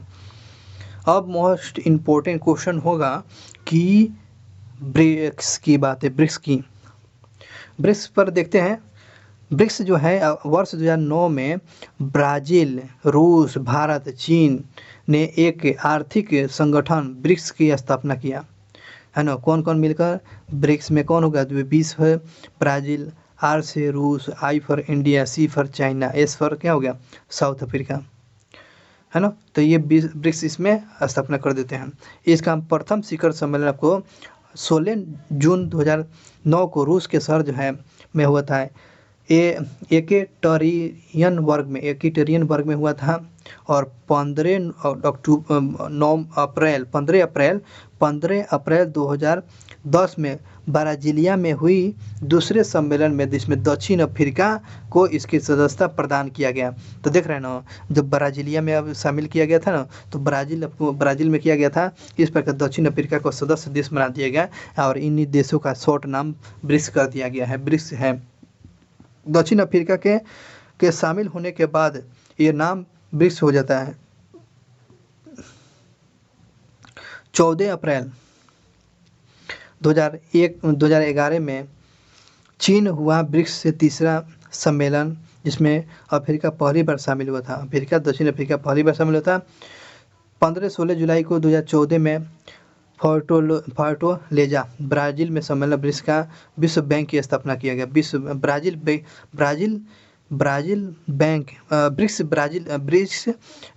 विकास बैंक की स्थापना किया गया था 14 में, पर सहमति बन जाती है। और इस प्रस्तावित बैंक का मुख्यालय कहाँ है, मुख्यालय चेन्नई के शंघाई में। तो क्वेश्चन पूछता है ब्रिक्स विकास बैंक का मुख्यालय कहाँ है, तो शंघाई चीन में है, शंघाई चीन में। इसकी शुरुआती 6 वर्षों की अध्यक्षता भारत के पास रहेगी। उसके उपरांत जो है कालक्रम क्या ब्राज़ील हो गया, रूस हो गया, 5-5 वर्ष के लिए अध्यक्षता करते रहेंगे। तो ये आपको ब्रिक्स की बातें हो गया, ब्रिक्स की बातें। चलिए अब बात करें, देखिए पेपर में बहुत ही धुंधला दिया हुआ है बुक में, चलिए इसको याद करते हैं। सारा चीज़ हम लोग पढ़ें, अब यहाँ पर एक समरी के तौर पर हम लोग याद करेंगे। तो गेट की ये संगठन है, इसका मुख्यालय कहाँ है, जेनेवा है। गेट कहाँ का मुख्यालय कहाँ है, तो जेनेवा। एमनेस्टी इंटरनेशनल का मुख्यालय कहाँ है, तो आपको लंदन में है। एमनेस्टी इंडिया का मुख्यालय कहाँ है, लंदन में है। गेट का मुख्यालय कहाँ है, तो जेनेवा में है। ADBI का मुख्यालय, विश्व एशियाई बैंक का मुख्यालय कहाँ है, तो मनीला में है। ADBI का मुख्यालय कहाँ है, तो मनीला में। आसियान का कहाँ, जकार्ता में है। आसियान का मुख्यालय कहाँ, जकार्ता में। नाटो का मुख्यालय कहाँ था, ब्रुसेल्स में। नाटो का मुख्यालय कहाँ, ब्रुसेल्स में। अफ्रीका एकता संगठन का मुख्यालय कहाँ, आदिस अबाबा में है। अफ्रीका एकता संगठन का मुख्यालय कहाँ, आदिस अबाबा में है। रेड क्रॉस का मुख्यालय कहाँ, तो जिनेवा में। रेड क्रॉस का मुख्यालय कहाँ, तो जिनेवा में। सार्क का मुख्यालय कहाँ, काठमांडू में। सार्क का मुख्यालय कहाँ, काठमांडू में। सार्क का मुख्यालय कहाँ, काठमांडू में। संयुक्त राष्ट्र पर्यावरण कार्यक्रम UNEP, संयुक्त राष्ट्र पर्यावरण कार्यक्रम का मुख्यालय कहाँ है, नैरोबी में। संयुक्त राष्ट्र पर्यावरण कार्यक्रम का मुख्यालय कहाँ, नैरोबी में है। इंटरपोल का मुख्यालय कहाँ है, तो लुसाने पेरिस में है ना। इंटरपोल का मुख्यालय कहाँ, तो लुसाने पेरिस में है। विश्व व्यापार संगठन WTO का मुख्यालय कहाँ, तो जेनेवा में। WTO का मुख्यालय कहाँ, विश्व व्यापार संगठन का मुख्यालय कहाँ, जेनेवा में है। अमेरिकी राज्य का संगठन वाशिंगटन। अमेरिकी राज्य का संगठन वाशिंगटन। अरब लीग का मुख्यालय कहाँ, काहिरा। अरब लीग का मुख्यालय कहाँ, काहिरा। परस्पर आर्थिक सहायता परिषद, मास्को में। परस्पर आर्थिक सहायता परिषद मॉस्को में है। वर्ल्ड काउंसिल फॉर चेंजेज कहाँ, जिनेवा में है। वर्ल्ड काउंसिल फॉर चेंजेज का मुख्यालय कहाँ है, तो जिनेवा में है, जिनेवा में। यूरोपीय ऊर्जा आयोग EEC, यूरोपीय ऊर्जा आयोग का मुख्यालय कहाँ, जिनेवा में। यूरोपीय ऊर्जा आयोग का मुख्यालय कहाँ, जिनेवा में। अफ्रीकी आर्थिक सहयोग का मुख्यालय कहाँ है, अदीस अबाबा में। अफ्रीकी आर्थिक आयोग का मुख्यालय कहाँ है, अदीस अबाबा में है। पश्चिमी एशिया आर्थिक आयोग बगदाद में है। पश्चिमी एशिया आर्थिक आयोग कहाँ है, बगदाद में है। संयुक्त राष्ट्र शरणार्थी उच्चायोग संयुक्त राष्ट्र शरणार्थी उच्चायोग कहाँ, जिनेवा में है, जिनेवा में है। अंतर्राष्ट्रीय परमाणु ऊर्जा एजेंसी परमाणु ऊर्जा एजेंसी कहाँ, वियना में है। अंतर्राष्ट्रीय परमाणु ऊर्जा एजेंसी कहाँ, वियना में है। संयुक्त राष्ट्र प्रौद्योगिकी विकास संगठन वियना में है। संयुक्त राष्ट्र प्रौद्योगिकी विकास संगठन कहाँ, वियना में है।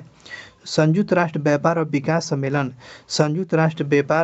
सम्मेलन अंकाड कहाँ का मुख्यालय, अंकाड का मुख्यालय का जिनेवा में है। अंकाड का मुख्यालय का जिनेवा में है।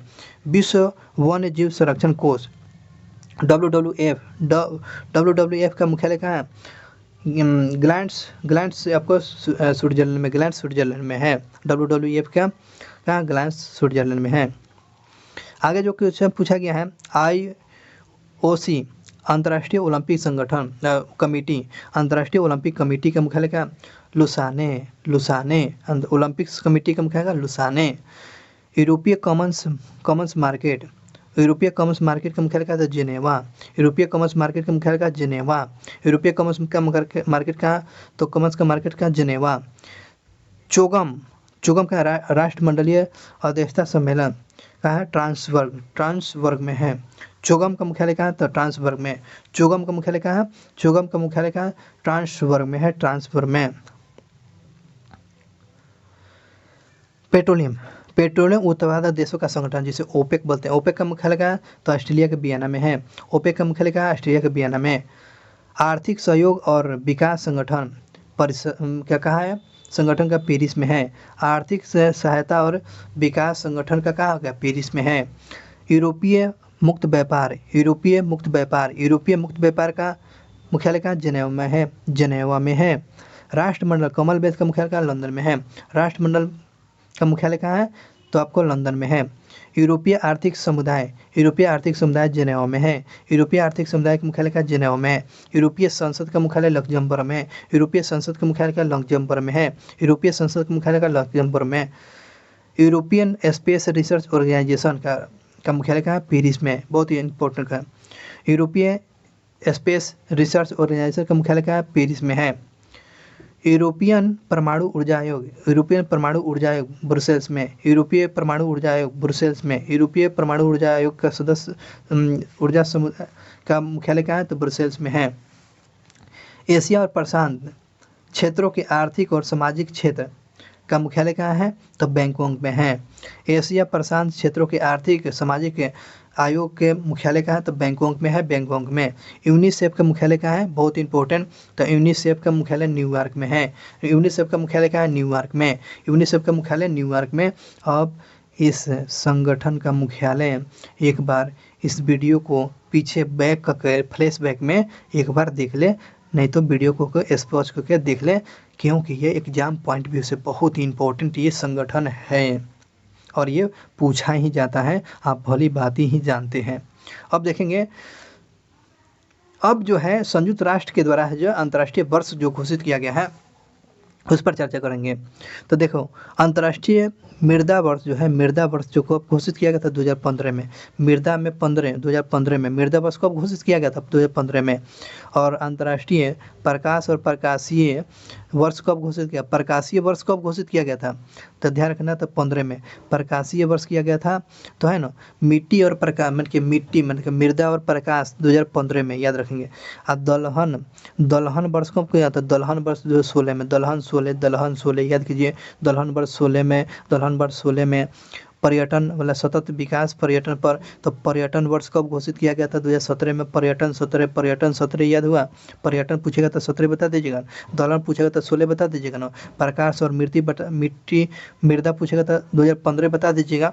अब अंतर्राष्ट्रीय स्वदेशी भाषा वर्ष स्वदेशी भाषा वर्ष कब घोषित किया गया था? 2019 में। स्वदेशी भाषा वर्ष कब घोषित किया गया था? 2019 में। मॉडरेशन का अंतर्राष्ट्रीय वर्ष कब घोषित किया था? 2019 में। 2019 में। स्वदेशी भाषा 19 में, मॉडरेशन का 2019 में।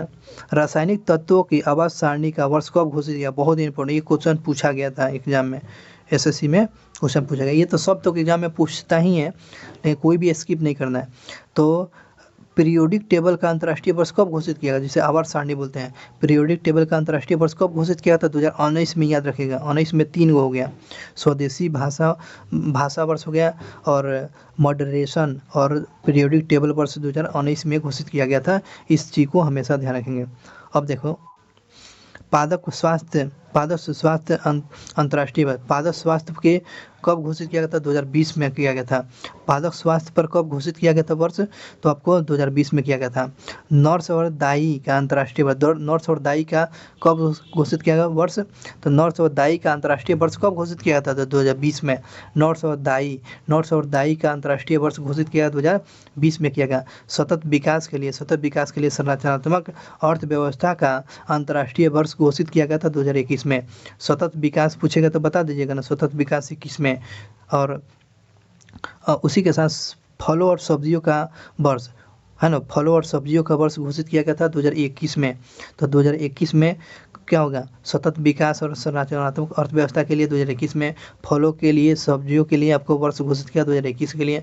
बाल श्रम उन्मूलन वर्ष घोषित किया गया था 2021 में। तो 2021 में 3 बात याद रखेंगे, सतत विकास, फलों के लिए, सब्जियों के लिए 2021 में, बाल श्रम के लिए आपको 2021 में, ये 3 बातें याद रखें। और नर्स और दाई के लिए आपको 2020 में याद रखेंगे, पादप के लिए 2020 में याद रखेंगे। चलो आगे बात करते हैं। आर्टिसनल मत्स्य और एक्वाकल्चर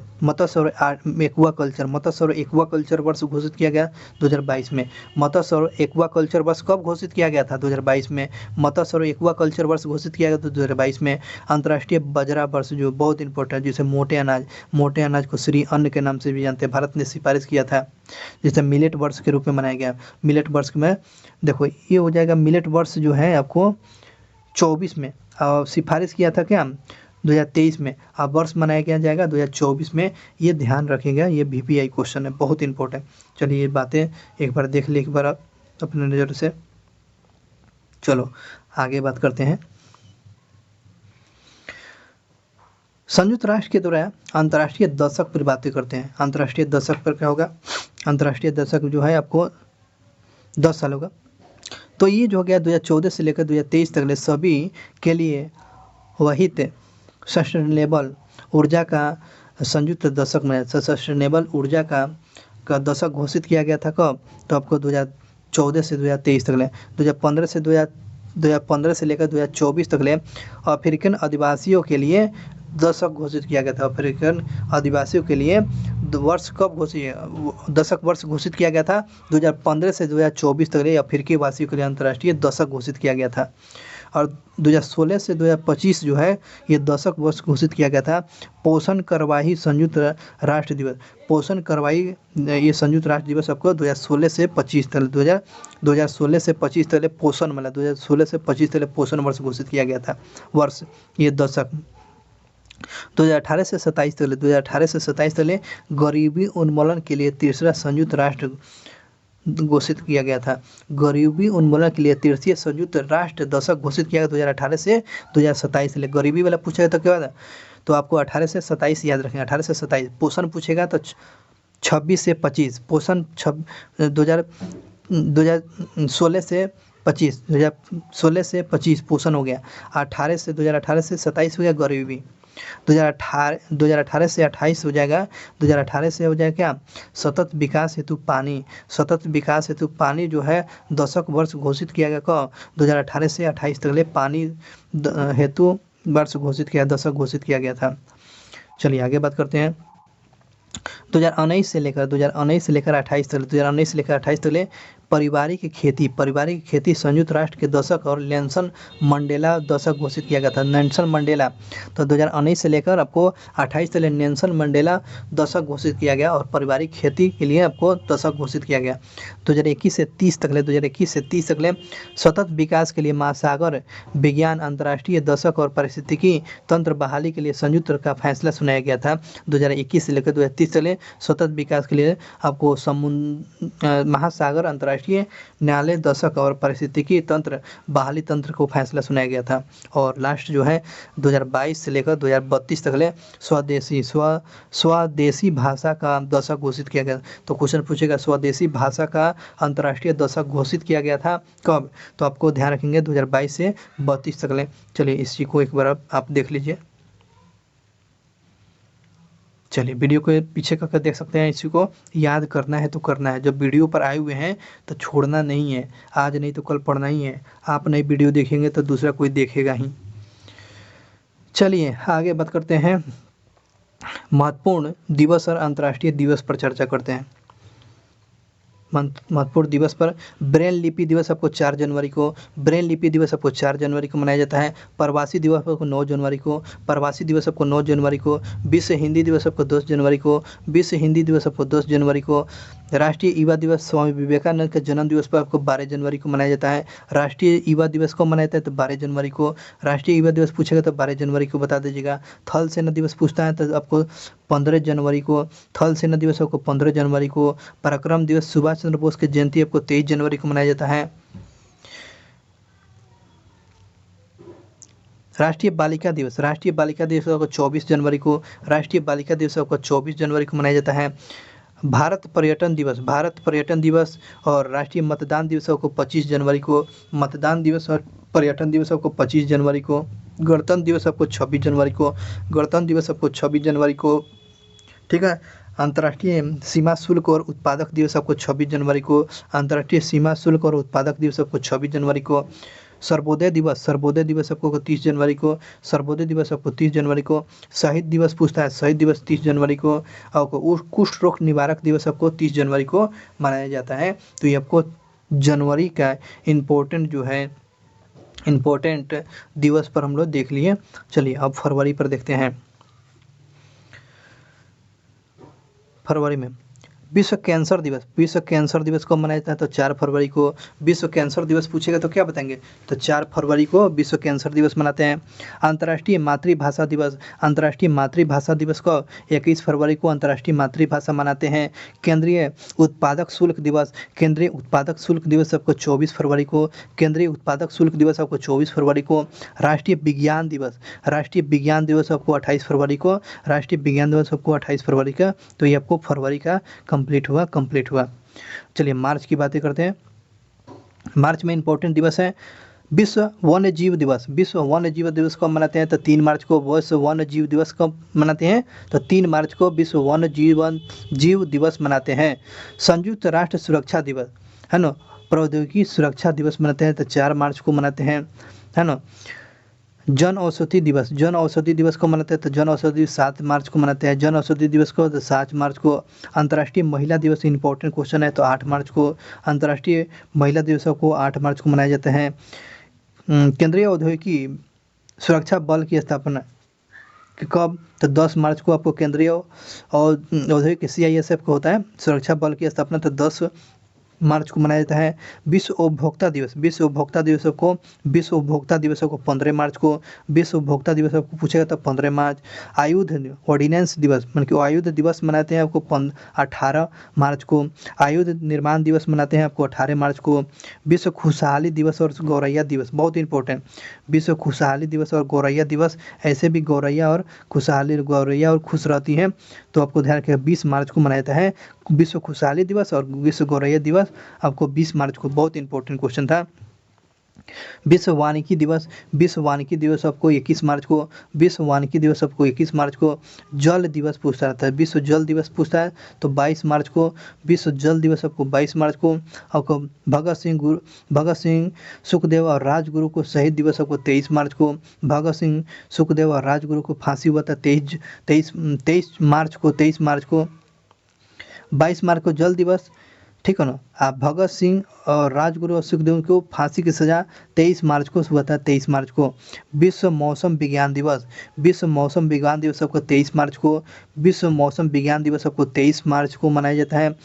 राम मनोहर लोहिया जयंती, बहुत इंपॉर्टेंट क्वेश्चन है, राम मनोहर लोहिया जयंती पूछेगा तो 23 मार्च को। तो 23 मार्च से 3 क्वेश्चन याद रखेंगे, है ना। तो भगत सिंह, राजगुरु, सुखदेव याद रखेंगे। विश्व मौसम दिवस 23 मार्च को, राम मनोहर लोहिया की जयंती 23 मार्च को मनाते हैं। चलिए टीबी दिवस, विश्व टीबी दिवस पूछेगा तो क्या बताएं, 24 मार्च को, है ना। विश्व टीबी दिवस पूछेगा तो 24 मार्च याद रखेंगे। भारतीय डाक विमान जीवा विमान, तो भारतीय डाक जीवा विमान के क्या सपना क्या, 24 मार्च को, 24 मार्च को मनाया जाता है। भारतीय डाक जीवा विमान की दिवस मनाया जाता है, 24 मार्च को मनाया जाता है। बांग्लादेश का राष्ट्रीय दिवस, बांग्लादेश का राष्ट्रीय दिवस का 26 मार्च को, बांग्लादेश का राष्ट्रीय दिवस पूछेगा तो 26 मार्च को मनाता है। गणेश शंकर विद्यार्थी का बलिदान दिवस, गणेश शंकर विद्यार्थी का बलिदान दिवस को 25 मार्च को मनाया जाता है। विश्व रंगमंच या थिएटर डे, रंगमंच दिवस आपको 27 मार्च को मनाया जाता है। विश्व थिएटर और रंगमंच दिवस मंथ का 27 मार्च को। तो ये मार्च का कंप्लीट हो गया। अप्रैल में आप देखेंगे अप्रैल मंथ का।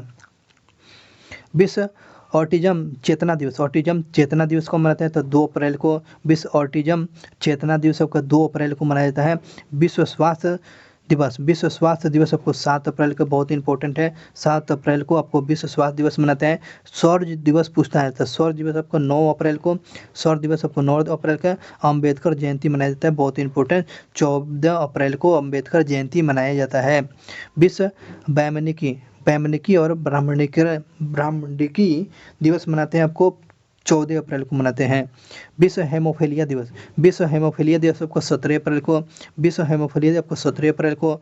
विश्व विरासत दिवस, ये क्वेश्चन पूछता रहता है, विश्व विरासत 18 अप्रैल को। पृथ्वी दिवस, ये तो क्वेश्चन पूछता रहता है, विश्व पृथ्वी दिवस आपको 22 अप्रैल को। ये सब क्वेश्चन पूछा ही जाता है, 22 अप्रैल को पृथ्वी दिवस मनाया जाता है। चलिए आगे बात करते हैं। विश्व कॉपीराइट दिवस, विश्व पुस्तक और कॉपीराइट दिवस आपको 23 मार्च को मनाया जाता है। तो ये आपको 23 मार्च में पूरा मार्च कंप्लीट हुआ। अप्रैल की बातें करते हैं, अप्रैल के बाद मई। चलिए बात करते हैं 1 मई को कौन सा दिवस मनाता है, विश्व श्रम दिवस मनाता है, लेबर डे, लेबर डे मजदूर दिवस मनाते हैं, 1 मई को मनाया जाता है।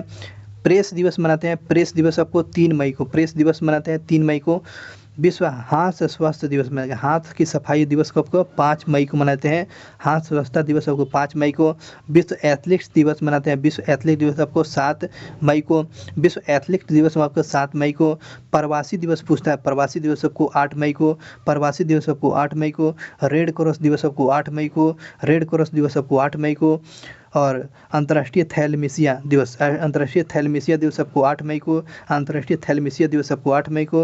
राष्ट्रीय प्रौद्योगिकी दिवस, राष्ट्रीय प्रौद्योगिकी दिवस आपको 11 मई को राष्ट्रीय प्रौद्योगिकी दिवस मनाया जाता है।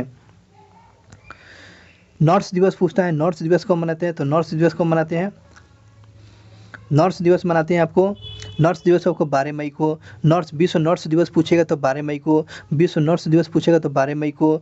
विश्व परिवार दिवस पूछेगा तो 15 मई को, विश्व परिवार दिवस पूछेगा तो 15 मई को। विश्व दूरसंचार दिवस पूछेगा तो आपको 17 मई, विश्व दूरसंचार दिवस आपको 17 मई।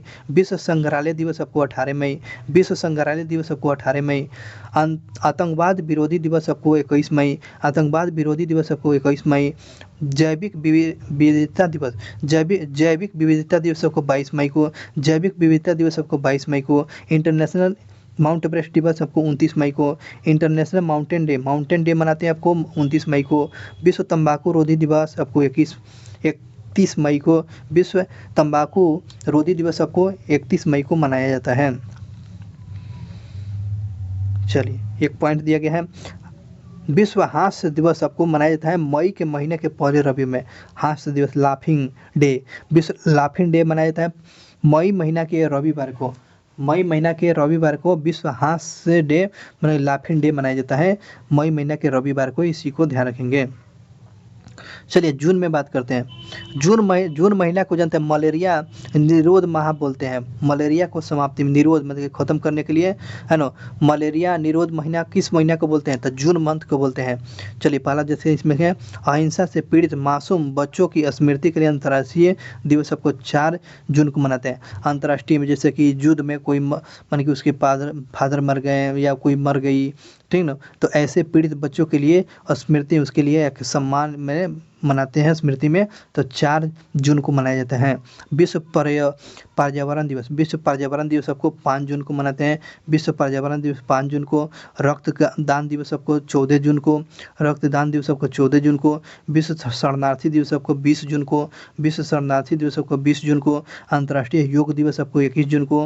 अंतर्राष्ट्रीय योग दिवस 21 जून को। अंतर्राष्ट्रीय ओलंपिक दिवस सबको 23 जून को। अंतर्राष्ट्रीय ओलंपिक दिवस सबको 23 जून को।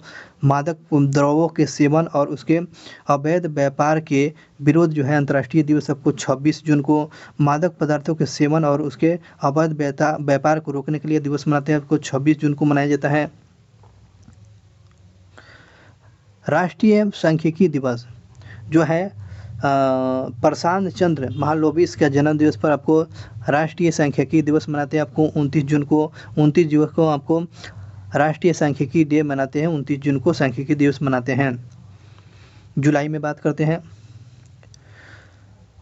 भारतीय स्टेट बैंक का दिवस जो मनाते हैं एक जुलाई को भारतीय स्टेट बैंक का स्थापना दिवस मनाते हैं 1 जुलाई को। चिकित्सा दिवस आपको डॉक्टर विद्याचंद्र राय के जन्म दिवस पर आपको 1 जुलाई को मनाया जाता है। चिकित्सा दिवस आपको डॉक्टर विद्याचंद्र राय के जन्म दिवस पर 1 जुलाई को मनाया जाता है। विश्व जनसंख्या डे आपको 11 जुलाई को। विश्व जनसंख्या डे आपको 11 जुलाई को। आयकर डे इनकम टैक्स डे मनाते हैं आपको 24 जुलाई को। आयकर डे आपको मनाते हैं 24 जुलाई को मनाते हैं। कारगिल स्मृति दिवस बहुत इंपॉर्टेंट 26 जुलाई को मनाया जाता है कारगिल स्मृति दिवस। सीआरपीएफ की स्थापना डे 27 जुलाई को। विश्व प्राकृतिक संरक्षण डे आपको 18 जुलाई को मनाता है। विश्व प्राकृतिक संरक्षण डे आपको 28 जुलाई को। अंतर्राष्ट्रीय बाघ डे मनाते हैं, टाइगर डे मनाते हैं आपको 29 जुलाई को। ये इंपॉर्टेंट याद रखेंगे, बाघ डे आपको 29 जुलाई को मनाया जाता है। अगस्त की बातें करते हैं। विश्व स्तनपान दिवस में आपको मनाते हैं 1 अगस्त को। विश्व स्तनपान दिवस आपको 1 अगस्त को। हथकरघा दिवस आपको 7 अगस्त को। हथकरघा दिवस आपको 7 अगस्त को। विश्व आदिवासी दिवस आपको 9 अगस्त को। विश्व आदिवासी दिवस आपको 9 अगस्त को। विश्व युवा दिवस आपको 12 अगस्त को। विश्व युवा दिवस आपको 12 अगस्त को। विभाजन विभीषिका दिवस आपको 14 अगस्त को। विभाजन विभीषिका दिवस आपको 14 अगस्त को। स्वतंत्रता दिवस 15 अगस्त को। स्वतंत्रता दिवस आपको 15 अगस्त को। नेशनल स्पेस डे 23 अगस्त को। इंपॉर्टेंट ये क्वेश्चन दिमाग में छाप लीजिए। ये नेशनल स्पेस डे 23 अगस्त को मनाते हैं। अंतर्राष्ट्रीय ओलंपिक ध्यानचंद्र के जन्म दिवस पर 29 अगस्त को मनाया जाता है। चलिए सितंबर की बात करते हैं। शिक्षक दिवस राधा कृष्ण की जयंती पर 5 सितंबर को शिक्षक दिवस मनाते हैं आपको 5 सितंबर को। अंतर्राष्ट्रीय साक्षरता डे आपको 8 सितंबर को। अंतर्राष्ट्रीय साक्षरता दिवस आपको 8 सितंबर को। विश्व हिंदी दिवस आपको 14 सितंबर को। विश्व हिंदी दिवस आपको 14 सितंबर को।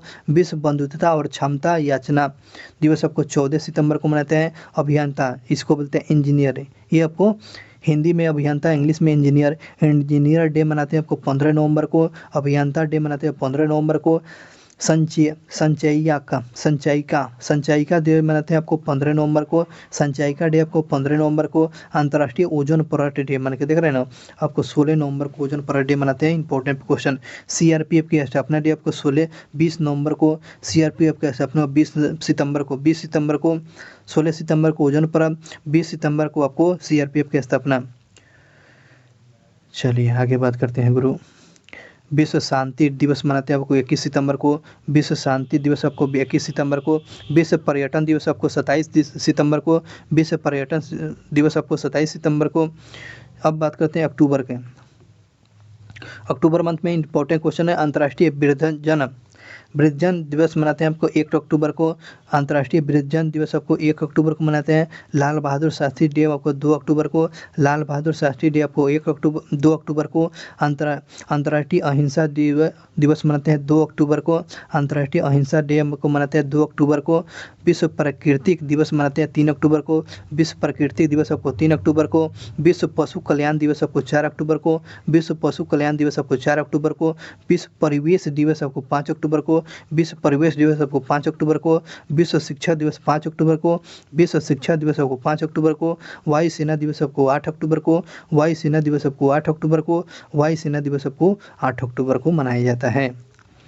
दिवस बहुत ज़्यादातर है दोस्तों। विश्व डाक दिवस मनाया था आपको 9 अक्टूबर को, विश्व डाक दिवस आपको 9 अक्टूबर को। विश्व दृष्टि दिवस आपको मनाते हैं 10 अक्टूबर को, विश्व दृष्टि दिवस आपको 10 अक्टूबर को। जयप्रकाश जयंती आपको 11 अक्टूबर को, जयप्रकाश जयंती आपको 11 अक्टूबर को। विश्व मानक डे आपको 14 अक्टूबर को, विश्व मानक डे आपको 14 अक्टूबर को। विश्व हस्त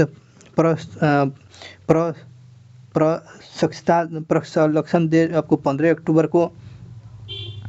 प्रलक्षण डे, विश्व प्रलक्षण डे आपको 15 अक्टूबर को। विश्व एलर्जी जागरूकता दिवस, विश्व एलर्जी जागरूकता दिवस 16 अक्टूबर को, विश्व एलर्जी जागरूकता 16 अक्टूबर को मनाते हैं। विश्व खाद्य डे आपको 16 अक्टूबर को, विश्व खाद्य डे आपको याद रखेंगे 16 अक्टूबर को मनाया जाता है। विश्व आयोडीन अल्पता दिवस आपको 21 अक्टूबर को, विश्व आयोडीन अल्पता दिवस आपको 31 अक्टूबर को। पुलिस स्मरण दिवस, पुलिस स्मरण डे आपको 21 अक्टूबर को, पुलिस स्मरण डे आपको 21 अक्टूबर को। संयुक्त राष्ट्र दिवस आपको 24 अक्टूबर को मनाया जाता है, 24 अक्टूबर को संयुक्त राष्ट्र दिवस मनाया जाता है 24 अक्टूबर को।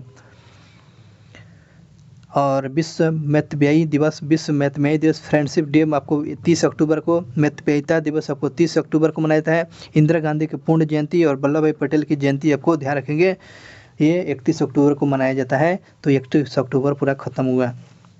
नवंबर की बातें करते हैं गुरु। राष्ट्रीय विधिक साक्षरता दिवस, राष्ट्रीय विधिक साक्षरता दिवस आपको 9 नवंबर को। बाल दिवस आपको 14 नवंबर को, बाल दिवस आपको 14 नवंबर को।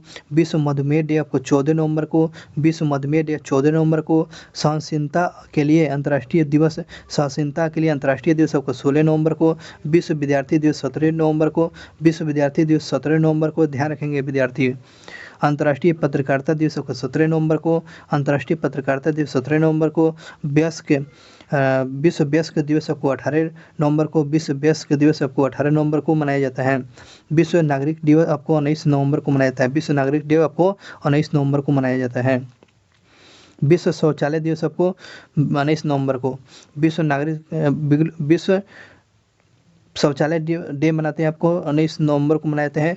सार्वभौमिक बल दिवस मनाते हैं, सार्वभौमिक बल दिवस आपको 20 नवंबर को, सार्वभौमिक बल दिवस आपको 20 नवंबर को। विश्व टेलीविजन दिवस, विश्व टेलीविजन दिवस आपको 21 नवंबर को, विश्व टेलीविजन दिवस आपको 21 नवंबर को। विश्व मांसाहार निषेध डे, विश्व मांसाहार निषेध डे आपको 25 नवंबर को, विश्व मांसाहार निषेध डे आपको 25 नवंबर को। विश्व पर्यावरण संरक्षण डे, विश्व पर्यावरण संरक्षण डे आपको 26 नवंबर को। राष्ट्रीय विधिक संविधान दिवस, जिसे विधिक संविधान दिवस मनाते हैं 26 नवंबर को मनाया जाता है, तो इसे हमेशा ध्यान रखेंगे। अब बात करेंगे दिसंबर मंथ के इम्पोर्टेंट दिवस पर चर्चा करते हैं। 1 दिसंबर को विश्व एड्स दिवस मनाते हैं, विश्व एड्स दिवस को मनाते हैं 1 दिसंबर को। अंतर्राष्ट्रीय अल्प विकलांगता या जन दिवस मनाते हैं, जिसे दिव्यांग जन दिवस मनाते हैं, तो आपको 3 दिसंबर को मनाते हैं। तो 2 दिसंबर को कंप्यूटर डे मनाते हैं, ठीक है, इसी को ध्यान रखिएगा। 2 अक्टूबर का कंप्यूटर डे मनाते हैं, 1 दिसंबर का एड्स डे, 3 दिसंबर का विकलांग डे मनाते हैं। तो ऐसे पे विकलांग वाले गाड़ी मन के जो चलाता है उसमें 3 गो पहिया रहता है, तो 3 क्या होगा 3 दिसंबर को। नौसेना दिवस आपको 4 दिसंबर को, नौसेना दिवस 4 दिसंबर को। रासायनिक दुर्घटना निवारण दिवस आपको 4 दिसंबर को हुआ था। अंतर्राष्ट्रीय स्वयं सेवक डे मनाते हैं 5 दिसंबर को, अंतर्राष्ट्रीय स्वयं सेवक डे आपको 5 दिसंबर को। नागरिक सुरक्षा दिवस आपको 5 दिसंबर को, नागरिक सुरक्षा दिवस आपको 6 दिसंबर को, नागरिक सुरक्षा डे आपको 6 दिसंबर को। झंडा दिवस सशस्त्र बल आपको 7 दिसंबर को, झंडा दिवस सशस्त्र बलों का दिवस आपको 7 दिसंबर को मनाया जाता है। और अंतर्राष्ट्रीय नागरिक उड़ान दिवस आपको मनाते हैं 7 दिसंबर को मनाया जाता है, 7 दिसंबर को नागरिक उड़ान दिवस मनाया जाता है। चलिए आगे बात करते हैं सर। अंतर्राष्ट्रीय मानव अधिकार दिवस आपको 10 दिसंबर को, अंतर्राष्ट्रीय मानव अधिकार दिवस आपको 10 दिसंबर को, विश्व बाल कोष दिवस आपको 11 दिसंबर को मनाया जाता है, विश्व बाल कोष दिवस आपको 11 दिसंबर को, विश्व अस्थमा दिवस 11 दिसंबर को मनाया जाता है, विश्व पर्वत डे आपको 11 दिसंबर को मनाते हैं, राष्ट्रीय ऊर्जा संरक्षण डे आपको 14 दिसंबर को, राष्ट्रीय ऊर्जा संरक्षण डे आपको 14 दिसंबर को, चाय डे मनाते हैं, टी डे आपको 15 दिसंबर को मनाया जाता है, 15 दिसंबर को विश्व चाय डे मनाते हैं, विजय दिवस आपको 16 दिसंबर को मनाते हैं, विजय दिवस आपको 16 दिसंबर को मनाते हैं, विजय दिवस आपको 16 दिसंबर को मनाते हैं, अंतर्राष्ट्रीय अल्पसंख्यक अधिकार दिवस 18 दिसंबर को मनाया जाता है, बहुत इंपॉर्टेंट। अंतर्राष्ट्रीय अल्पसंख्यक अधिकार दिवस कब मनाया जाता है, आपको 18 दिसंबर को मनाया जाता है, ध्यान रखेंगे। गोवा मुक्ति दिवस कब मनाया गया, तो 19 दिसंबर को मनाया गया, गोवा मुक्ति दिवस को 19 दिसंबर को मनाया गया है। आगे बात करते हैं, किसान दिवस चौधरी चरण सिंह के जन्म दिवस पर 23 दिसंबर को मनाया गया है। किसान दिवस आपको चौधरी चरण सिंह के जन्म दिवस 23 दिसंबर को किसान दिवस मनाते हैं, फार्मर दिवस मनाते हैं 23 दिसंबर को। राष्ट्रीय उपभोक्ता दिवस आपको 24 दिसंबर को, राष्ट्रीय उपभोक्ता दिवस आपको 24 दिसंबर को। वीर बाल दिवस आपको 26 दिसंबर को मनाया गया है, वीर बाल दिवस आपको 26 दिसंबर को मनाया गया है। चलिए, ये जितना भी इम्पोर्टेंट दिवस है, इस वीडियो को आप पीछे बैक करके इसको एग्जाम में देने से पहले या इसी को देख कर ही जाना है। चलिए, यहाँ तक ही रहने देते हैं, नहीं तो वीडियो लंबा हो जाएगा। अगला वीडियो में आप देखिएगा भारत के राष्ट्रीय प्रमुख पर्यटन स्थलों पर हम लोग चर्चा करेंगे। ठीक है, thank you watching for video अच्छा लगे तो सब्सक्राइब करिए, अपने एक दोस्तों को जोड़ने का कोशिश करिए ताकि उन तक भी ये नोटिफिकेशन मिल जाए। और जिन लोगों ने चैनल को सब्सक्राइब नहीं किया है, प्लीज़ चैनल को सब्सक्राइब कर दे ताकि आप तक ये नोटिफिकेशन मिलता रहे। और इतना ही नहीं, इस चैनल के माध्यम से कलम से क्रांति होने जा रही है। एक एक सब्जेक्ट आप लोग को पढ़ाया जाएगा।